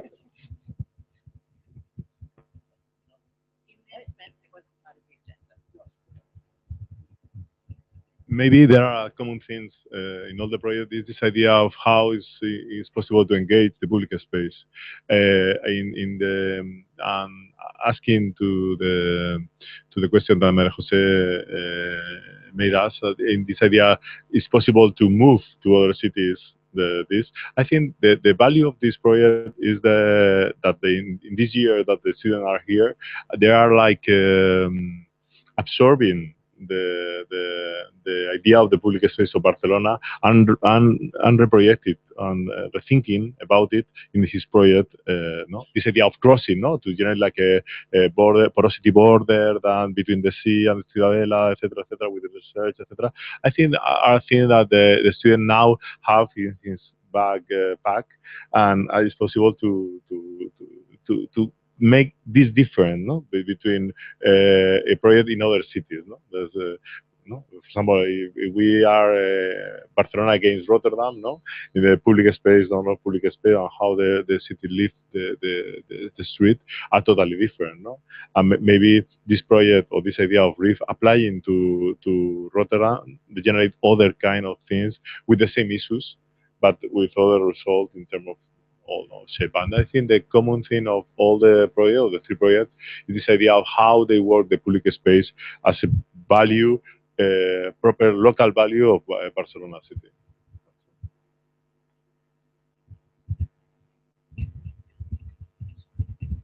But in any case, I think the point that John made, I think is super valid. And actually, they were working like the first half or the first 4 months, trying to work on this idea of farming the city. Of no, let's produce everything in the city. Let's produce everything locally.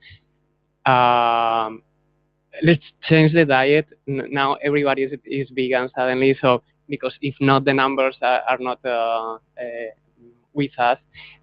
After all these trials, you realize that that was first impossible, and second illogical, because you were abandoning the farmer that John was saying. No? So I think the shift that you made is yeah, I agree with Javier that this has some public space values, but I think the key in this project is not in the public space, it's not even in the farm abroad, outside of the city, it's in the logistics in between.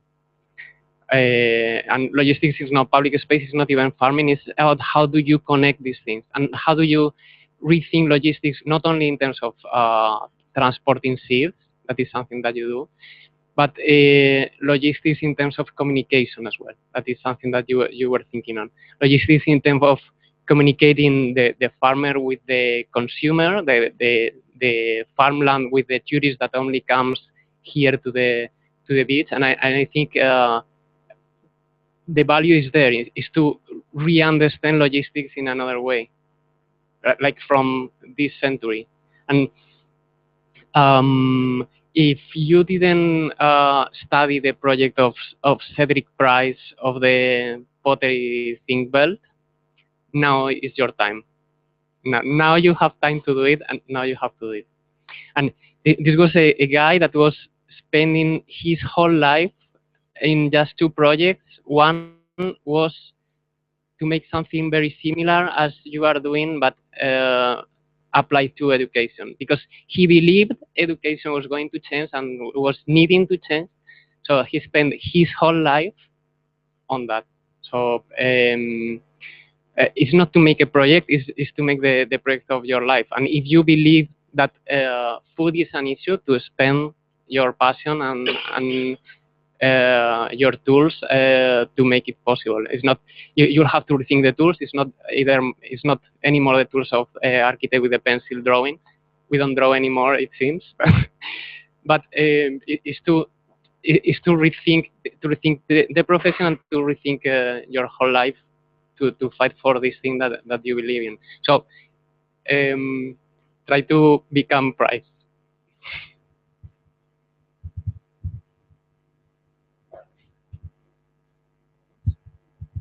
Okay, thank you very much. Ada.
Hello? She wants I did it. Like 2%.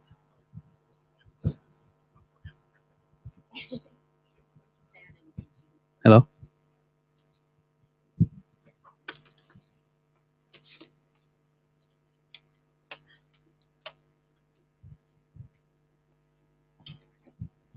Okay. Yeah. Hello. We are the Matter Group. Andre from Brazil, Jessica from the UK, and I'm Javier from Guatemala. And so our project is called Rizoma, or the rhizome in Spanish. So basically, as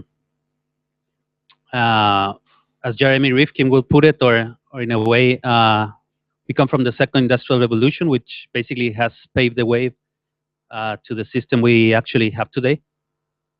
That meaning centralized energy, basically oil and electricity, and as well mass communications, right? Radio, TV, or other systems that produce mass consumption.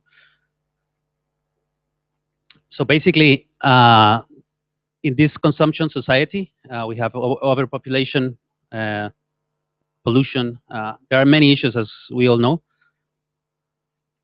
And this causes centralized models which produces taxes, right? This is actually the bill of my house here. If you pay 150 euros, for example, for the water every 2 months, you pay 26 euros of TR, which is the waste tax here in Barcelona.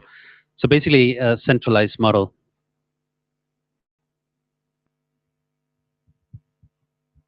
So I will present how does it work in Barcelona with the waste subject. These are some numbers about waste production evolution in Barcelona, and just to give an overall view. And there is actually a pretty complex and pause, please. There is a pretty complex and well-working network of waste treatment in Barcelona. There are all the I don't know how does it work. There are all the containers on the street, and there are some places called the green dots, which are local points that you bring your waste to them. And in these green dots, they sorted them, and they bring them to, these green dots are the small circles, and they bring them to these bigger circles, which are the zone green dots. There they sort again, and they put them in the proper containers and bring them to another plants, which are called the sorting plants, which they sort again. From these sorting plants, they just bring the waste to other plants all around the area metropolitana, the metropolitan area, and there, these plants are usually managed by private companies, and there they just treat them some percentage, and yeah, this network works well for its purpose, but which is this purpose? Population just don't care about the waste. They bring it to the container, and someone treats them, and you just pay the bill. You don't care about the final destination of what you're consuming, actually.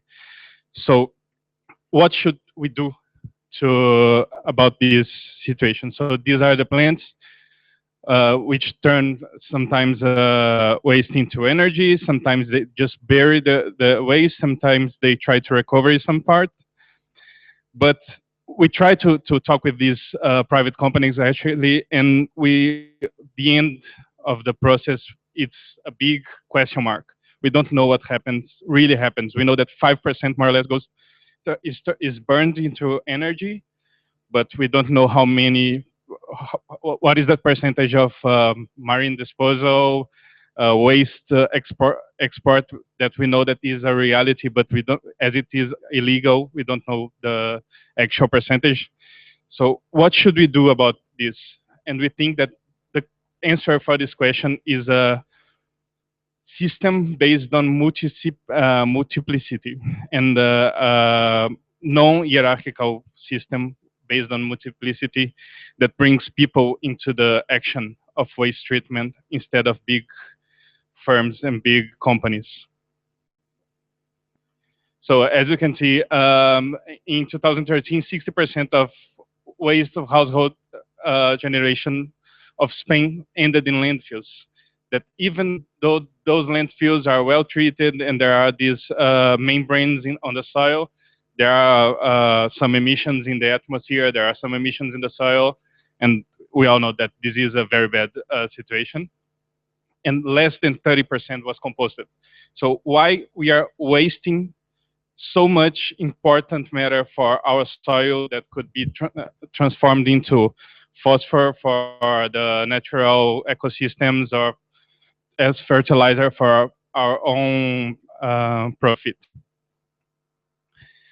And as I told, approximately in Spain, 30% of waste is non-cataloged. So we are, instead of profiting of our waste as nutrients for our society, nutrients for our economy, nutrients for our life, we are just don't caring about it and paying our taxes and living as we've been living for the last, I don't know, 60 years.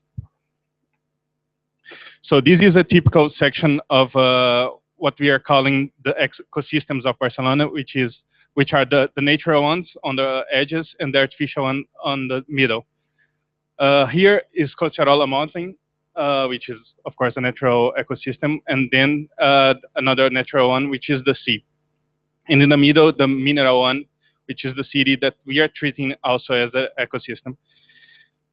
In the current situation, the relation is not very fair because we, as a city, we take the products from those two ecosystems on the borders, we use them, and we just dispose them back again as waste in the form of marine disposal or waste export and as landfills on the mountains. So what we are proposing is to shift this relationship and create a recycling relationship in the middle of the city, that instead of just don't caring about our waste and just don't caring about what our matter and about the things we are consuming, we will use it to accelerate and to boost our economy and the city. As a human body and as a nature, don't waste things. It just use again and again and again to grow and to make it stronger. And in this relationship of recycling things in the city, we see it as an opportunity of bringing back some of the natural agents that could be living together in the city as more vegetation, more trees, more birds, more animals, and making these three ecosystems, instead of having a very clear border between them, making this border more blurry and making them to live together. So this is the model that we are proposing, the model that's why we call it RHISM, which is a non-hierarchical multiplicity system, which small nodes will treat everything in small parts, and these make this big network instead of just having a decentralized model that we currently have. So this is the RHISM project.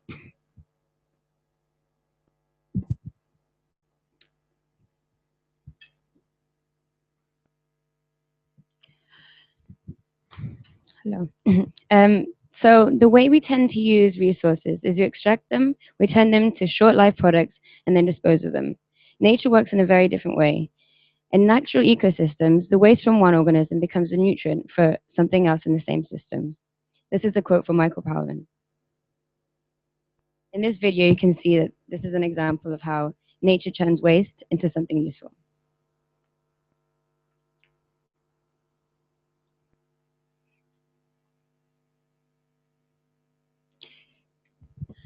So biogas is a gaseous fuel composed of primarily methane, produced when microorganisms break down material in an oxygen-free environment.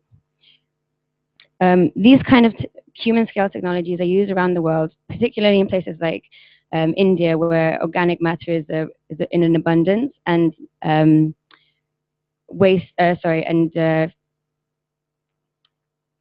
energy sources are not as around. So the inputs for biogas should be carbon and nitrogen based. There should be a good balance between the two, because otherwise you might not produce as much biogas, or it might take longer to produce this. Examples of waste that can be used in biogas, which can't be used in composting, for example, are animal products such as bones, fats, flesh, and vegetable oils. It's important to be able to distinguish the two of these inputs.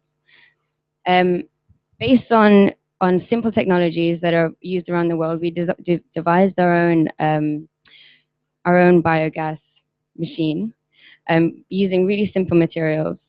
And from this, we gathered that it took about 15 days, depending on the inputs of the material, to produce biogas.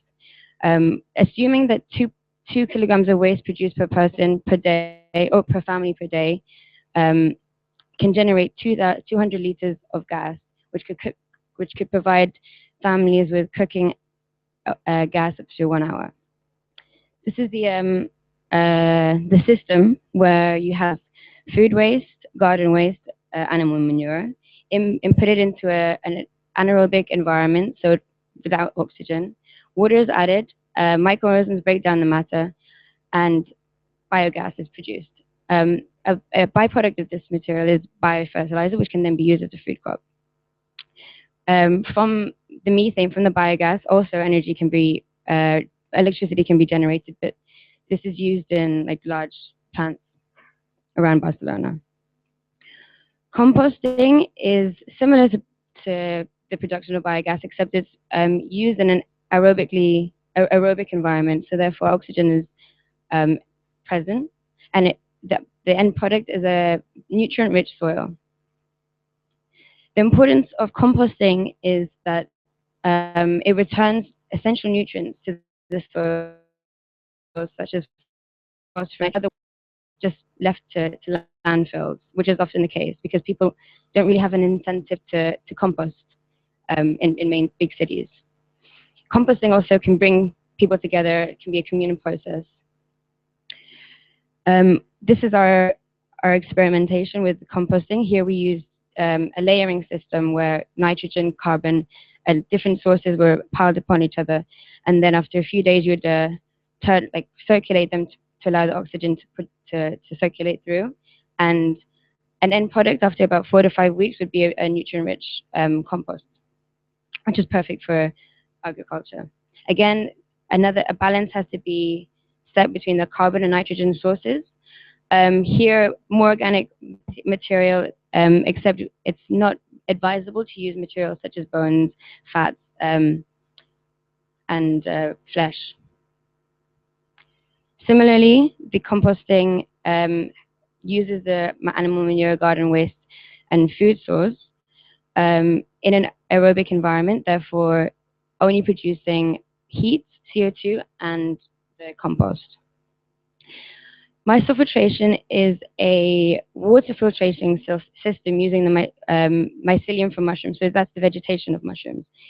It's a biological filter which is easily to construct. Some examples are like small communities using mycofiltration sacks as a way to filter stormwater or to filter contaminated sites from rivers. It's a system that isn't really extensively researched yet, but I think that it has a lot of potential. It's very economical. You can use waste products as a way to make these sacks. For example, they can be used with cardboard, straw, washed grains from breweries. As long as they're inoculated with a mushroom mycelium, then they have the potential to remove toxins such as E. coli virus, bacteria, silt, soap, for example. Here's an example of one of our attempts at the mycofiltration. Again, this is one of Paul Stemitz's examples of a mycofiltration system where he uses straw, waste, cardboard, spawn, sawdust, like basic material that you can find easily, but they provide some sort of filtration system which can be used as a grey water filter. Yeah, urban farming. Urban farming is a good example of bringing people together, teaching people how to connect again with nature, understand what can be used in certain like seasons, what can be planted. Uh, it's economical. You get the most freshest products, um, and is also environmentally beneficial. Here we have an example of the types of produce that can be harvested or can be sowed in and harvested at certain types of seasons. So these are what we would encourage people to use depending on the season. Tomatoes, onions, and lettuce, for example, are the most eaten, consumed products by Spanish people. So here is an example of how the four systems, sorry, where composting, biogas, mycofiltration, and urban farming can be integrated together, where one waste product from one of the systems provides the nutrient for the other. This is a preliminary prototype which explains the system again, where mycelium provides the water for the compost provides the soil for the farming, and the waste products of everything provides the nutrients for the biogas. Here, the prototype, which is a more developed version of the previous prototype, explains the system using the pipes. So here the wastewater enters and is filtered by the mycelium, then goes to the urban farming, and also provides water for the biogas, which is where food waste, animal manure is turned into biogas, and from the waste of this provides the effluent and also more product from human consumption, so more food waste is then circulated and provides the soil for the urban farming. So it's a closed system as long as the human participation is involved. Some images of our final prototype. Yep.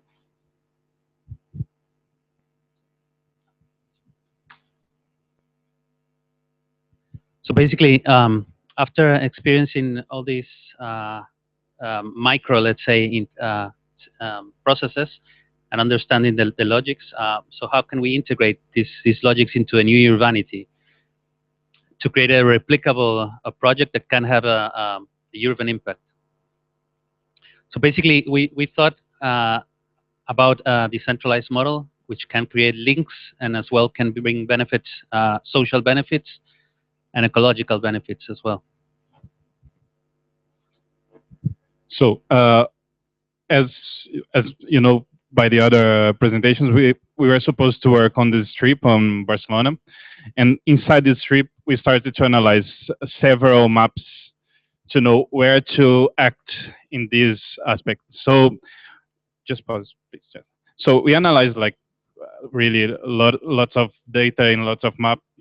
There is a very vast database in Barcelona for this information, and crossing some maps, we could find some interesting relationships, which were especially the age of the buildings of this strip, of course, the unemployment rate, and the density of the plot. Like, I mean, how many square meters are built for each square meter of plot? Everything this together with the organic waste production. So we'll show now a small animation that shows how they, for some reason, they converge in some parts of the map, and because of this conversion, we could find our where we should act. So in the center there, where it is Place Joanic, you can see that mostly of the waste production and biggest amounts of unemployment rate are based there. So increasing the resolution of these maps, we could see again the waste production, organic waste production, and overlaying it with pause it please, yes. Overlaying it with the age of the buildings and the unemployment rate and the density of the plots, we can see that together that these these data converge to a point, and they were always bringing us to this place Joannique, which is this point in the center. We can see that we use the same colors in all of the maps, and just by using the compost blending options, I mean, there is this chromatic aberration that from yellow to magenta becomes blue in where all those maps are overlaying. So we can see that in the center, again, all this information were bringing us to this point, and that's why we decided to act there.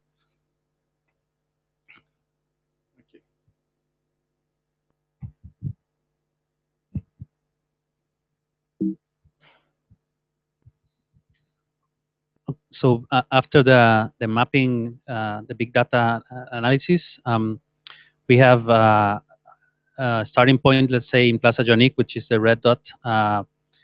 It is a very interesting area because it's the limit, let's say, where two Barcelona districts meet. That meaning the Eixample and the Agracia. So it was a bit challenging for us to understand that both how those both logics interact, but that was more interesting maybe for us to combine two different districts instead of just applying it to one. So basically, what we aim is to establish a decentralized program of creating non-hierarchical model of waste treatment in which fab labs can play in community knowledge, naturalization, and production. Creating, using it, for example, as in the center, you can see a warehouse, let's say, can be transformed into a kind of green fab lab, which can be the base of the system, of the production system. Let's say a more democratic manufacturing system, in a way. So keeping in with the theme of using waste as a nutrient for our system, we wanted to use recycled materials from around the city as a material to use to create our base of our design. So for example, concrete and steel that we can reutilize in our green fab lab. Using this concrete, we have discovered that there's a type of bioconcrete, or there is types of bioconcrete, which utilizes organic matter as well as concrete, which makes the concrete more susceptible to organic growth. So we think that this would be a very useful way to renaturalize our design. Plastic waste, although it can be recycled, it's often not as well recycled as it should be, and it often ends up in landfills where it takes hundreds of years to decompose. We understand that there's systems which can utilize basic household plastics to create 3D printing filaments. So we believe that this kind of technology, which shouldn't be too difficult, can be utilized in our fab lab. So yeah, we want to encourage the community and the neighbors to hack the system, to bring in whatever they want. They create their own public spaces, start planting seeds, whatever, bringing them together. So our green fab lab would be the space where people could come. They could, using a base design for our digesters, they would be able to design their own. They would be able to use the current technologies. They would learn about how the system works. We also think this would be a great opportunity to use informal recyclers. So informal recyclers are people who I'm sure you've seen around Barcelona, who pick up waste. They bring the waste to their warehouses, and then they sell them on to the gypsies, and then those gypsies sell them on to the government. So we think this would be a good opportunity for these people to collect waste and to learn how the technology works, and put their skills to good use. So open source digesters. We wanted to design these type of digesters, the biogas, composting digester, mycelium growth, this is just like a base design, but we believe that people could bring in, like enhance these designs like from their own understanding. This would be like a 3D printed design based on the waste material of plastic. There would be a shredder for this is the biodigester, so there would be a shredder for the organic matter, which would then be the size of these biodigester drums is based on the assumption that 2 kilograms of organic waste per family is produced per day. So considering the fact that it takes around 15 days to produce biogas, we consider 1,000 liters of volume would be needed for the main drum. Again, this is water, filtered water from the mycelium, which is a biofertilizer, is then the composting.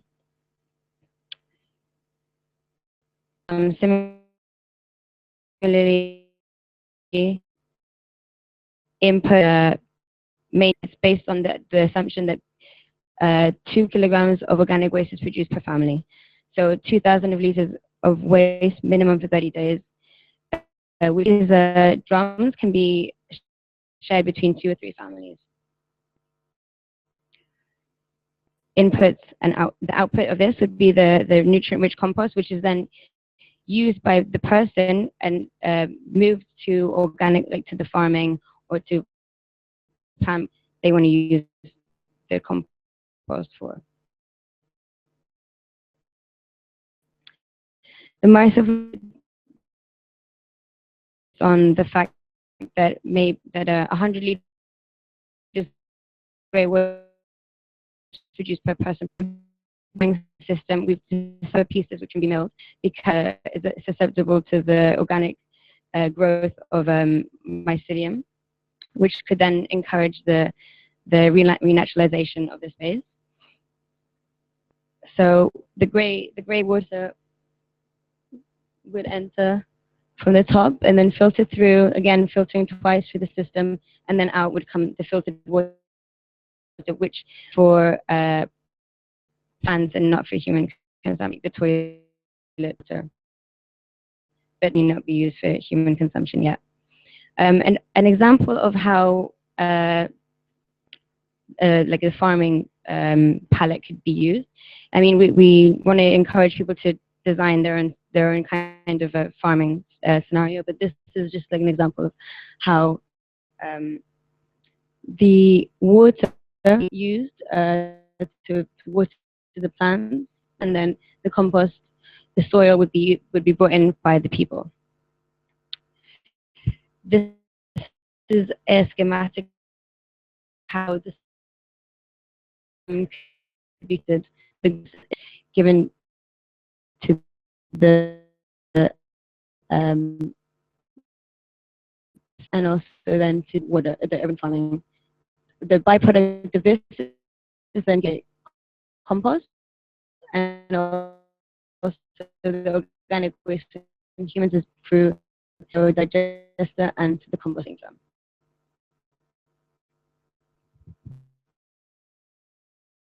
Okay, so one equation for example is community collaborative process plus digital fabric solid layer in the city, which treats waste.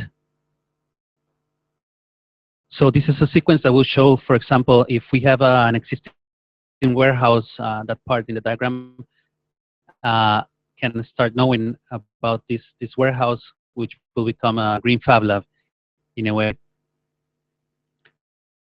Then we the city waste, the construction waste, plastics as well, or other types of waste that come from the other parts of the city into the fab lab as well to build the system. So basically, the neighbors will start connecting, creating. First, we create the pieces in the fab lab, and then neighbors that are interested in joining the system can demolish, for example, their walls, their facade walls, and connect to this new organic growing. So basically, there is a whole system of pipes running through under these connections, let's say, which basically are like the, if it was the anatomy of the body, right? Like the veins with the organs in a way, and there is biofertilizer, biogas, filter water, gray water. So then, let's say, going back to the rhizome idea of non-hierarchical and nodes and connections, in this system, the nodes will be a concentration or an aggregation of biodigesters, and the connections will be these links, which basically can connect different housing, but also the existing buildings with the public spaces. So the system will start growing, and the strategy maximizes the effect of collaboration and emphasize community life.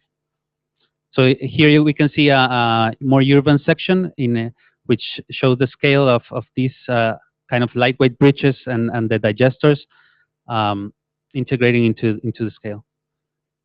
This will be a zoom out of the strategy of growing, but the thing is here is that it comes from a bottom up process, which by aggregation creates a node. One of the main aspects of this proposal as well is that these bridges are not just concrete, horrible infrastructure, but they can be used, and we want them to be used informally by the people, like hacking public space. For example, we have meeting spots, kids' open libraries, swing hammocks. Well, you can see there that many functions can be used, can be inserted in the city by the citizens. These are some views of the growing digesters in between a block, the city block. So basically, we inhabit the hangover of let's say neoliberal capitalism and as well of globalization. So in a way, we aim to well, this system has created a lot of consumption, a lot of waste. And these ways, as we have seen in the presentation, we don't know where it ends, or we know that it ends in Ghana sometimes. And so we aim for, as 21st century designers, for a more decentralized model in which people take in their hands the waste treatment, let's say, and it can be led by people with the support of governments as well, and it can be established social programs, let's say. So this is Rizoma. Thank you.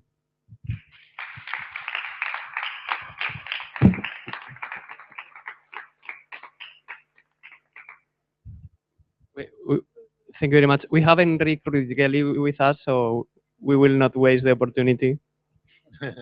No waste, exactly.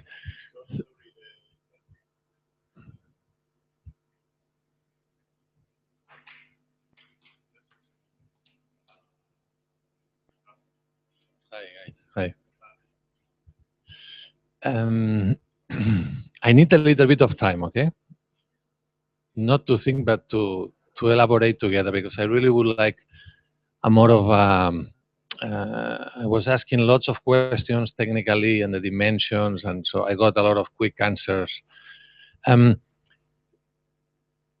Strangely enough, we know the solution of waste is this cradle-to-cradle solution that was given to us by William MacDonald and so on.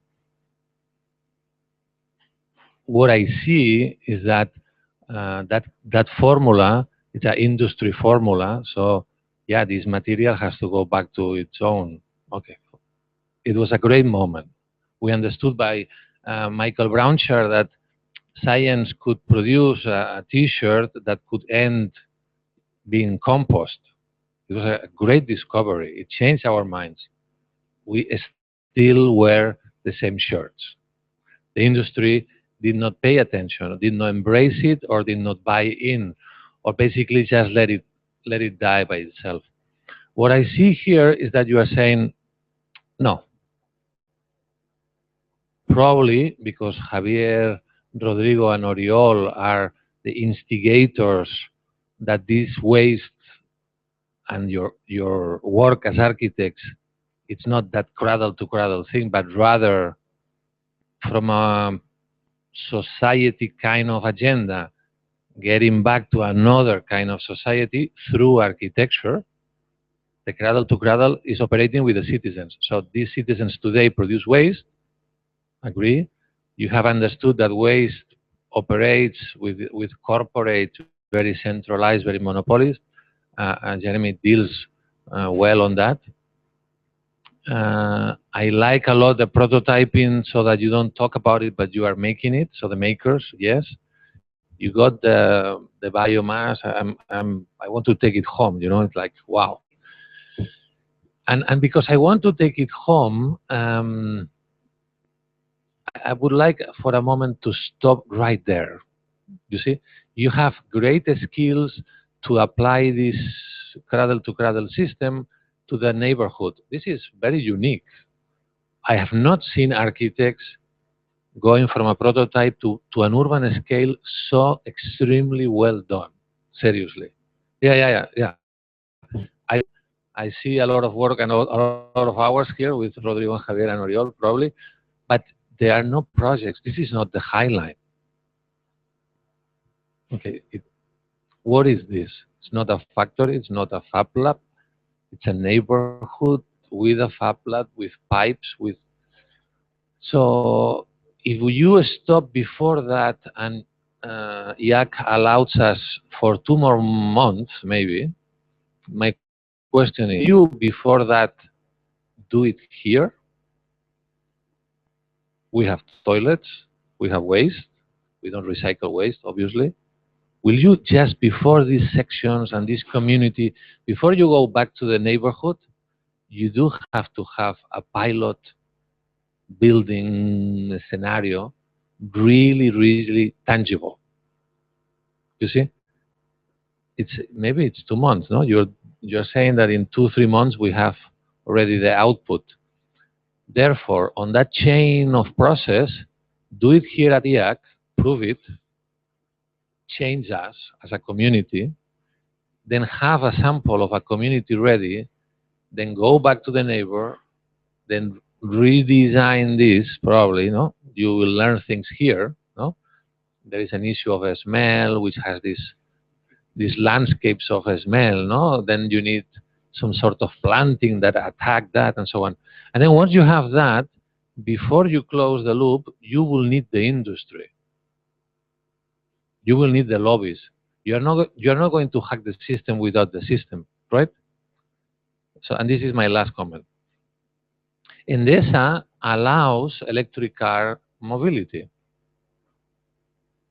Yeah, sure, because more cars, more electric cars, more consumption, more invoice, more turnover. No.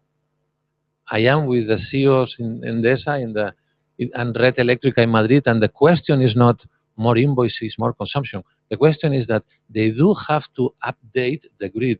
They have to rebuild all the cables. The cables is over. They have to invest more than 800 million euros in the territory of Barcelona to update the grid.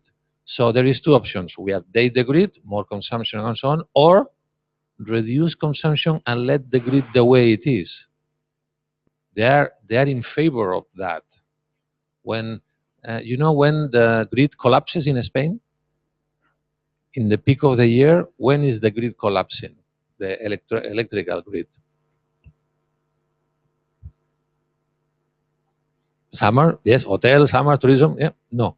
When the soccer stadiums are all playing together. Crazy, no?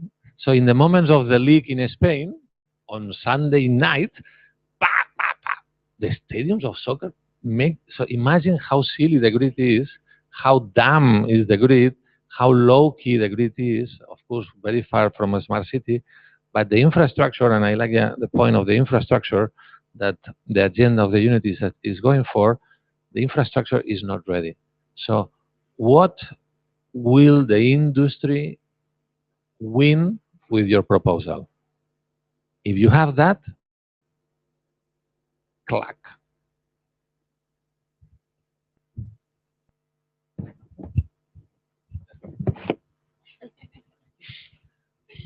So I'd like to follow on with many of these points. Combining centralized, being alias or collaborate with the lobbies, right?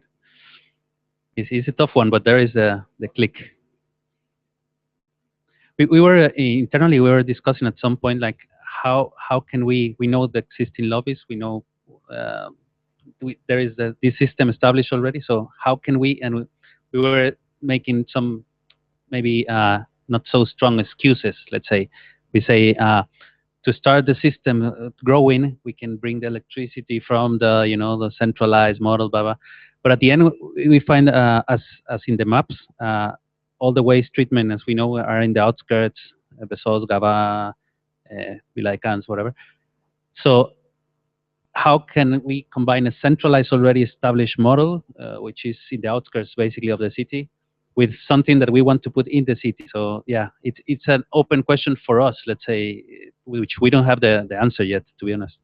I'll give you another example of the winning. For example, in Kuwait, they have oil. They have the stock of oil, 100 years of stock ready. If I sell this barrel to Shell, to the car industry, what's my profit? And this is from Jeremy, $18. We are selling barrels today at $45 per barrel, around 80. My profit is 18, 1/8. All right.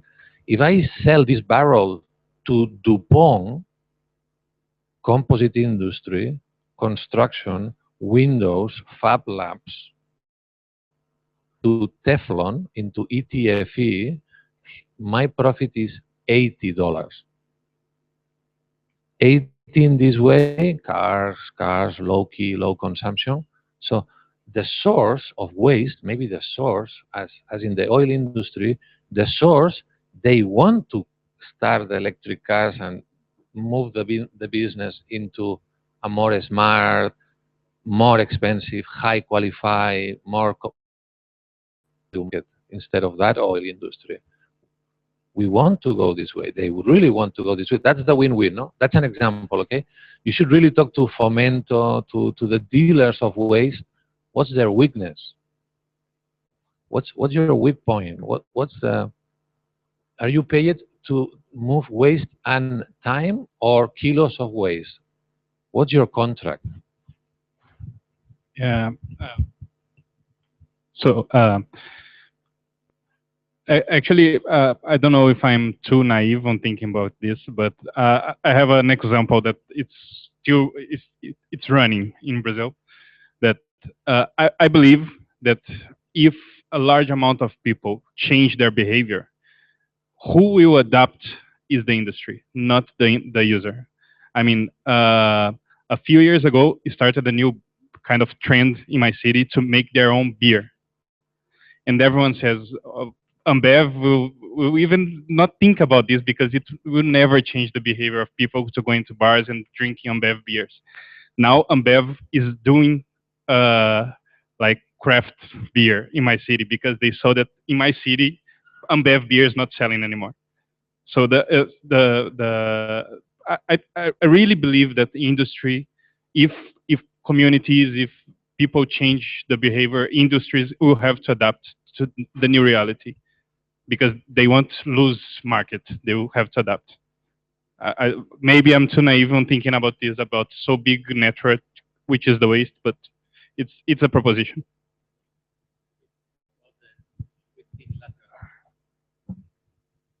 I would like to also comment on the question, but also lead into a little bit of an interesting aspect. You've decided to take a green fab lab, which is my work, and you've put it in my old house. Literally, the block that you chose, the house that you've chosen, this bit, I'm next door. Right? So imagine my surprise. We, the people, demand not only the power to control our own productive capacity, and we want the power to make our own things in the way that we want to do it, but we, the people, also demand the power to be able to control what happens to the deconstruction of the material that we've produced. So personally, I don't want to buy anything from industry. I want to be the industry. I don't want to sell anything to the industry or have to ask to sell it. I don't care what they want. I make what I want and I keep what I make. And that would be, for me, an ideal. Whether that's feasible or not, I think is another question. But these questions are not new. You use the term human scale technology. And I don't know if that's something that you've done consciously, but a technology at scale, an appropriate technology, a local technology, an alternative technology, these sorts of names have been used since perhaps 1910 onwards. So do you know of the economist E.F. Schumacher? Have you heard of him? E.F. Schumacher wrote the book Small is Beautiful. And he started the Soil Foundation. He started what is now the largest engineering foundation in the world, called the Intermediate Technology Development Group.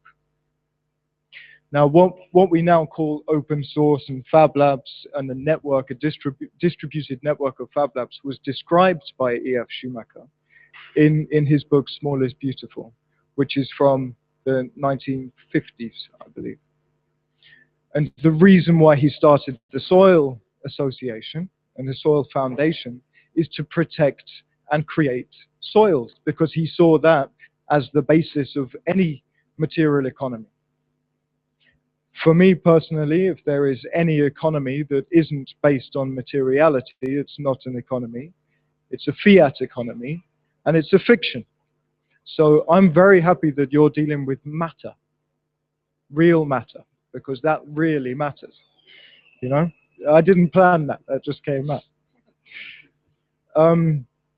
Now, also, just to come from the side of the Fab Labs and fabrication laboratories, the current conjugation of these old terms, which are being used as intermediate technologies or human technologies, local production facilities, taking control of production from serial manufacturing, mass production to mass customization, to uniqueness, and then again the control of waste. we must also reference some of the terms of that. So more acronyms. PITO to DIDO. Do you know of this one? Well, that's come out of MIT and the Fab Lab Barcelona, and is applied currently as a 40-year plan for self-sufficiency within the city of Barcelona, which is a countdown. So you can go to a website, and during the Fab 10 conference, we launched this website, a countdown to self-sufficiency within Barcelona.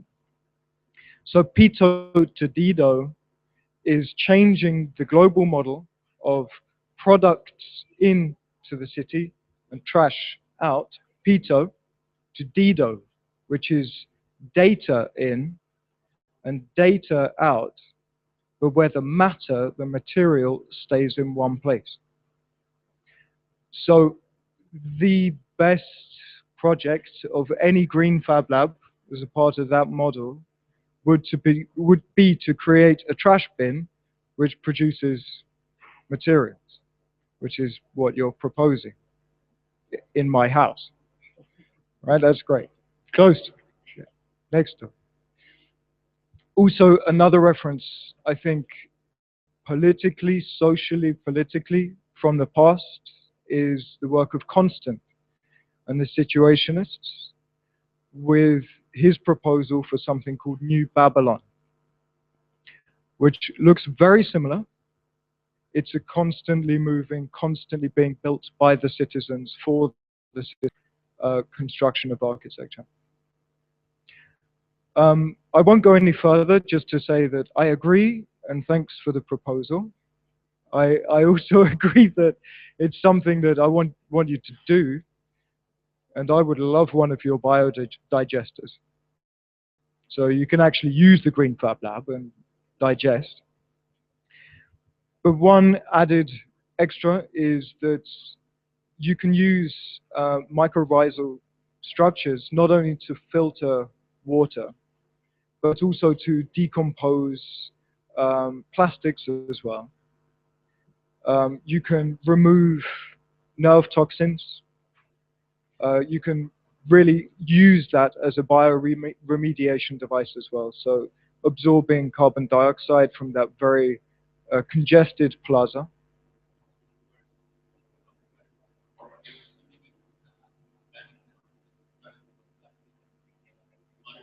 Yeah.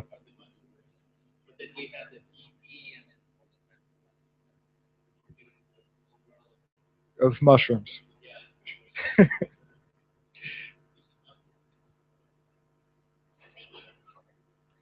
Well, you've spoken with Ronald, right?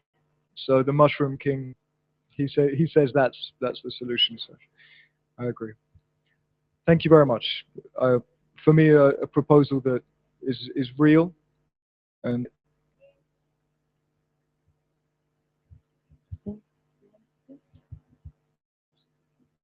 Okay. Okay. First of all, I would like to say congratulations to all the tutors and professors because I think that in this last project and also in the previous project, it was a kind of amazing intensity in the way that you are researching and you are understanding the city and you are creating and you are creating like a new you are envisioning like a new future for the global change and also for the biological design. So I can breathe like this kind of intensity in the project. So congratulations to the tutors and professors. And also I would like to congratulate to the three of you because I think that this is the only project that I saw that you had a section of the complete stripe and you are doing a reflection about the city in this sense. I think that in this kind of projects is very important because the climate is completely different in the sea, the city, the mountain, and even within the city is completely different. The relation, the temperature, the all these kind of things. So I really like this section that you did and the strategy of how you approach to the city, and then I really like the idea of the ecosystem, how you create an ecosystem in order that all these kind of biological designs start to work and start to create an infrastructure. Because it's not just one single design or two single designs, it's just the mix of the designs. So I think that this is like a very important situation. And during the last semester, I was working with my students with the cathedrals of nature. That it was a completely different topic, but we were creating the idea of how the adaptation is going to be the future, and how the adaptation of the design is going to be the future for the cities and for all these things that are happening now of the excess of and pollution and all these things. And I think that all these kind of possibilities that you are starting to think, they can be like this idea of the adaptation because they are starting in nowhere. I mean, we don't know this ending, but I would like to ask you if it were possible that you did in the other side. I mean, first of all, if we start your project thinking on this in this proposal, is going can it be a little bit changed?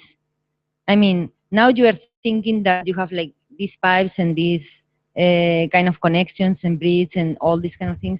But for instance, if you say, okay, I need like a huge pipe that is going to be for all the neighbors that are in this building. So maybe I will need like 1 meter diameter pipe and then like 3 meters diameter pipe. So then you start in the other side. So what I mean is that you can start to design firstly and then go to the data. Okay, so with this pipe, I can go to, I can recycle like all this kind of waste. or I can storage like all this compost and heating the hospital that is close to this place. What I think that this step is, for me, is missing, because it's like you have like all this intense research and then you arrive to a solution. But I think that this is not the solution. This is the starting point to start to think in the next step. In this way, I think that I really like it. There is one sentence very nice from Buckminster Fuller that is that could be applied also to your project. That is, don't fight against the force, use the force.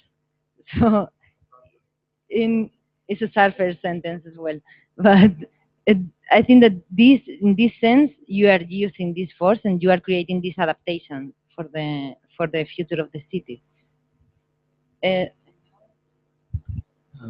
Yeah, great. Thank you for your presentation. It was really fascinating, and I like how you have really taken a very thorough research and tried to kind of implement it on a scale and create a kind of image for what that would spatially sort of feel like and how that could actually be realized.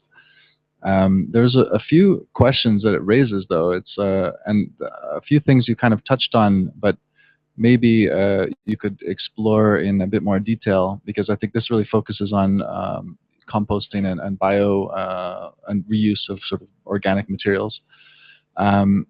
You did touch on a little bit of recycling, but then it wasn't so clear how you get the recycled materials to the fab lab. But I think you could look at other systems like in other countries who are really developing the technology and are quite advanced in recycling. And one of the places that I'm not originally from the Netherlands, but one of the things that I was surprised when I first arrived in the Netherlands was that they didn't recycle. And I thought that's strange because they're quite kind of progressive in a lot of ways. And I did some research on it, and apparently they used to recycle. And then they realized that it wasn't efficient because they actually did a huge kind of quantitative data analysis of recycling. And what they found was that having a lot of people independently recycling and then having to drive around and collect all these things and then bring them to sort of like places to kind of process them. And then you have a lot of computer circuit boards which have metal and plastic and all different types of materials integrated, which are very hard to separate. They found that the whole process was actually not that effective. And so they transformed their entire model, which was based on this kind of like very bottom-up recycling focused process. And then they reinvented it into a whole other system. And that was, for me, very fascinating. And what they did was they made, in a lot of the grocery stores, they have kind of a small compact recycling point where you can bring like your milk jugs and paper and any kind of like things that can be sorted in your house, just in your normal shopping bag when you go to the grocery shop, and you can just drop it in right before you go do your shopping. So it's sort of integrated very easily in your daily sort of routine, and so it's not such a big effort to actually get it. So they eliminate the picking up of all these things, and they bring it to these central points, and they do recycle those things.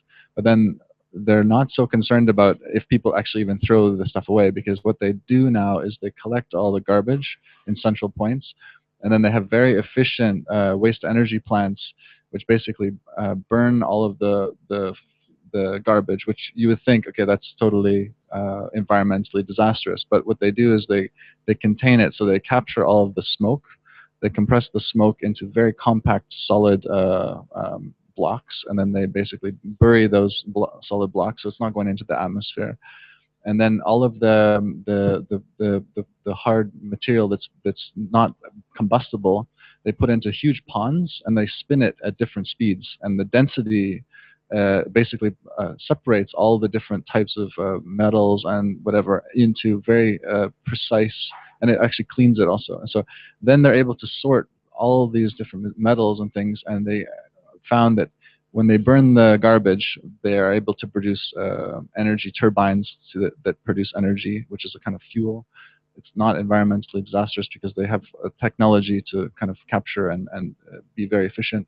And then all of the other materials like metals and byproducts they can then efficiently sort of distribute and then reuse. And so they found that so technologies like this are in place, and maybe you could integrate some of those ideas so that it's not only kind of locally sort of off-grid sort of ideas and rhizomes, but maybe you can still have room for larger institutionalized ways of very efficient recycling, so that then you can bring those products back to the fab lab that are already cleaned and pre-processed, and then really use them and sort of engage them.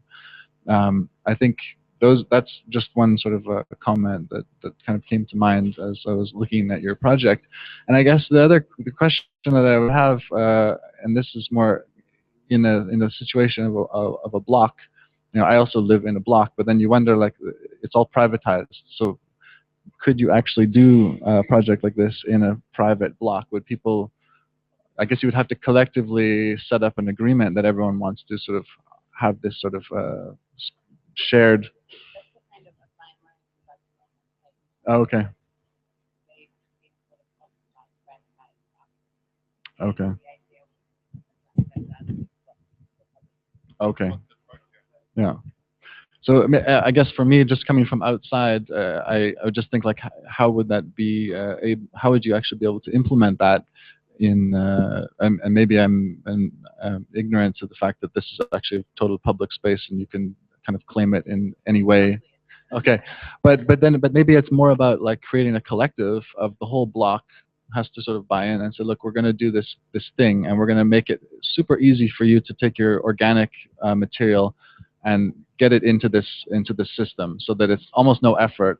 And then what you're going to benefit is you're going to reduce your energy bill, and you're going to be able to garden, and you're going to be and all these other benefits, so that you actually create a kind of collective group of people which all are kind of like-minded, that all kind of buy into it and all support it in a way, and they know that there is a byproduct of a spatial byproduct which is beautiful. You know, it's very interesting, but it also could be seen from other people as maybe they don't want, you know, this in their backyard, or, you know, so you have to kind of negotiate with all these different people and get them to sort of like collaborate.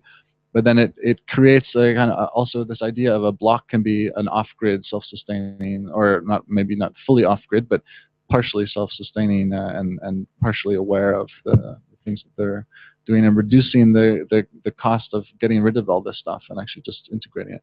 So maybe you can address the issue of this sort of public-private space, because that's sort of, for me, a bit sort of vague, which maybe you can elaborate more for the external juries. Yeah. Thanks for all the comments. Regarding the waste to energy plant, for example, let's say there is one close to here in Besós, in one side of Barcelona.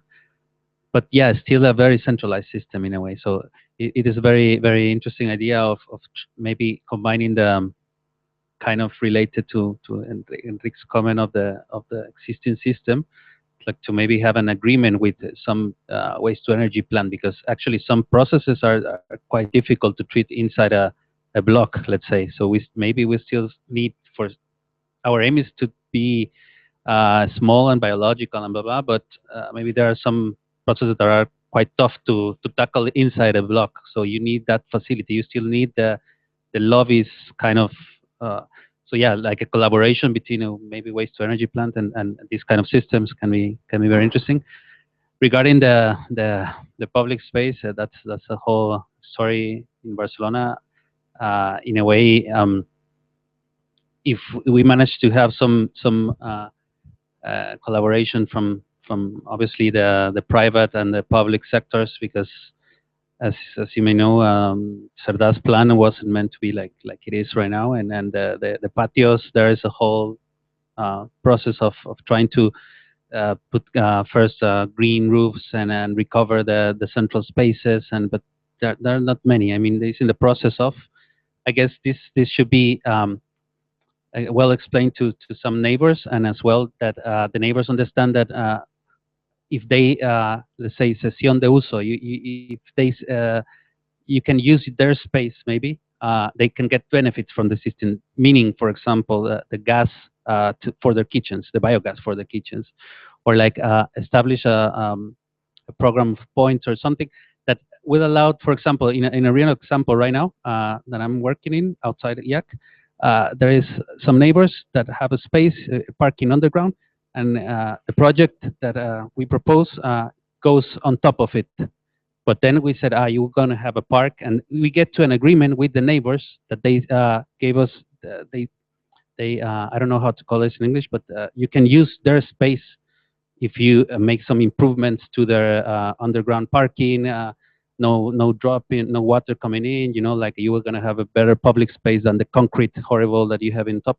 This kind of stuff. So I guess it's all about communitary agreement. You know, because it would be a difficult problem to tackle, but maybe by bilateral power or by establishing links between with them. I'll give you the microphone. Actually, super congratulations, guys. I see you've resolved my hairdryer issue. Thank you.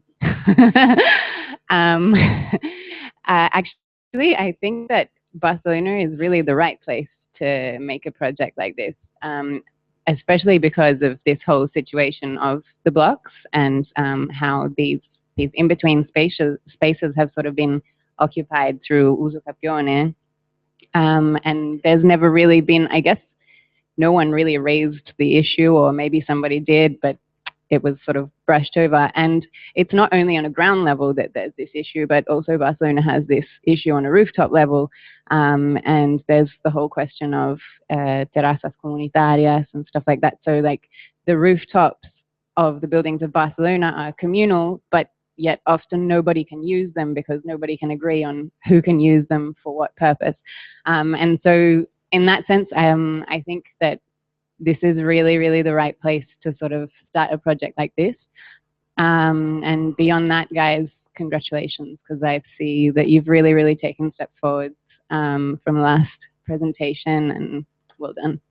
I'm going to pass to Jonathan once to add. Just one last thought and story. I know what that space used to be 5 years ago, and it was an occupied space.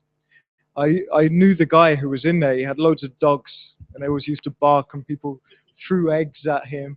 You know, yeah, but it's a tradition. But he was allowed to stay there because he was improving the space. He was actually protecting the space and improving it. Until he got a bit radical, and then they kicked him out and turned it into a pee-pee can, a dog park. But I just want to say that this coming off the back of what you just said, as in Barcelona is the place to do this.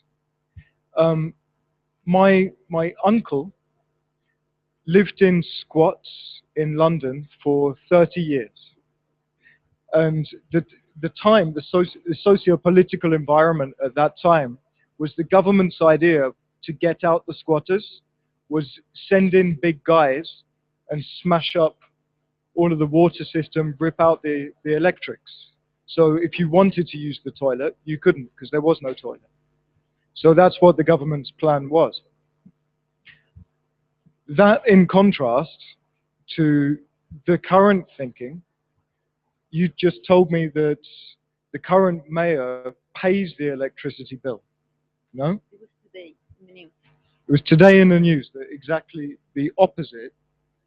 Instead of that destructive force that my uncle saw, that's why he became a plumber, is to fix everyone's government smashed plumbing.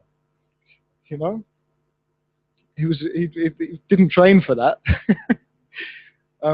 So he's still earning money that way.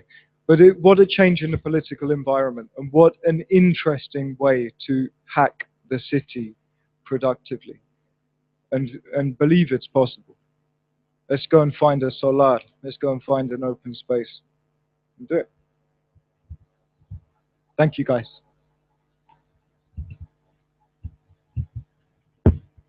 Now that the discussion is a bit polarized, John, I agree with your concepts and your formulas and your sentence and what you say about Barcelona is in the countdown and so on. What you have to know quite seriously is that These are concepts. These are policies, right? The countdown is happening.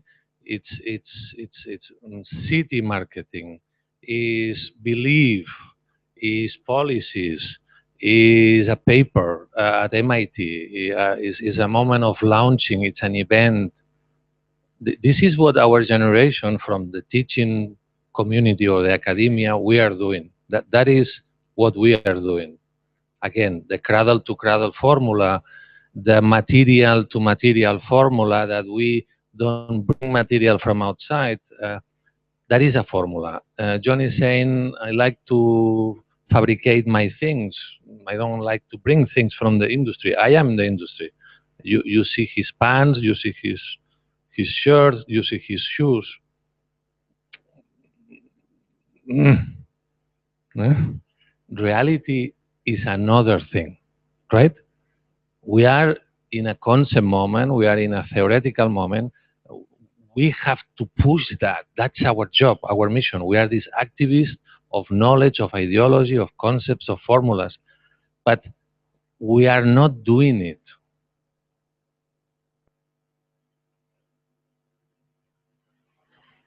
I want to say this. At the makers, the cathedral of the makers, we are not doing it. This building is not self-sufficient. I am the director of the self-sufficient studio building. Yes, but excuse me. You understand, no? So, are we teaching a society, a new group of architects, a new generation, let's call it a new movement, a new disciplinary? Are we teaching you to become a mirror of us? Therefore, papers, books, projects, theses, or are we very proud of producing a generation who are actually, in different ways, becoming a startup, going like the engineers do, going inside these lobbies and leading the lobby and changing the lobby to have these projects multiply in Barcelona? One way.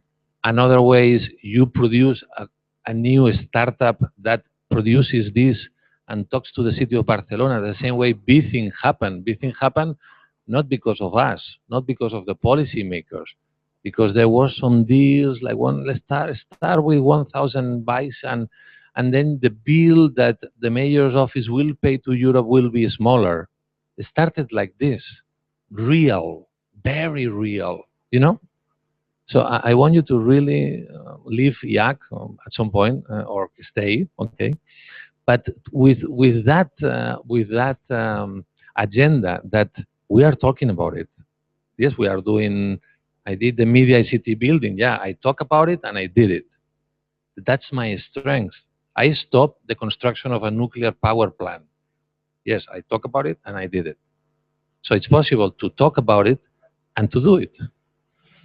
But not to do it is not an option. Yeah? Okay. There is a very easy way. Well, we are sharing. It's sharing offshore, the source. That's a little bit not doing it. Eh? You understand, no? It's a little escaping. No? I have the product. I have the design. I share it. Yes, but you know what? Let them do it. You know, like I am Google. I give you the platform, and you guys do it or don't do it. What? Excuse me. You see, no? Well, I wanted to give that. We are partners with John. Okay, we are partners. Attention.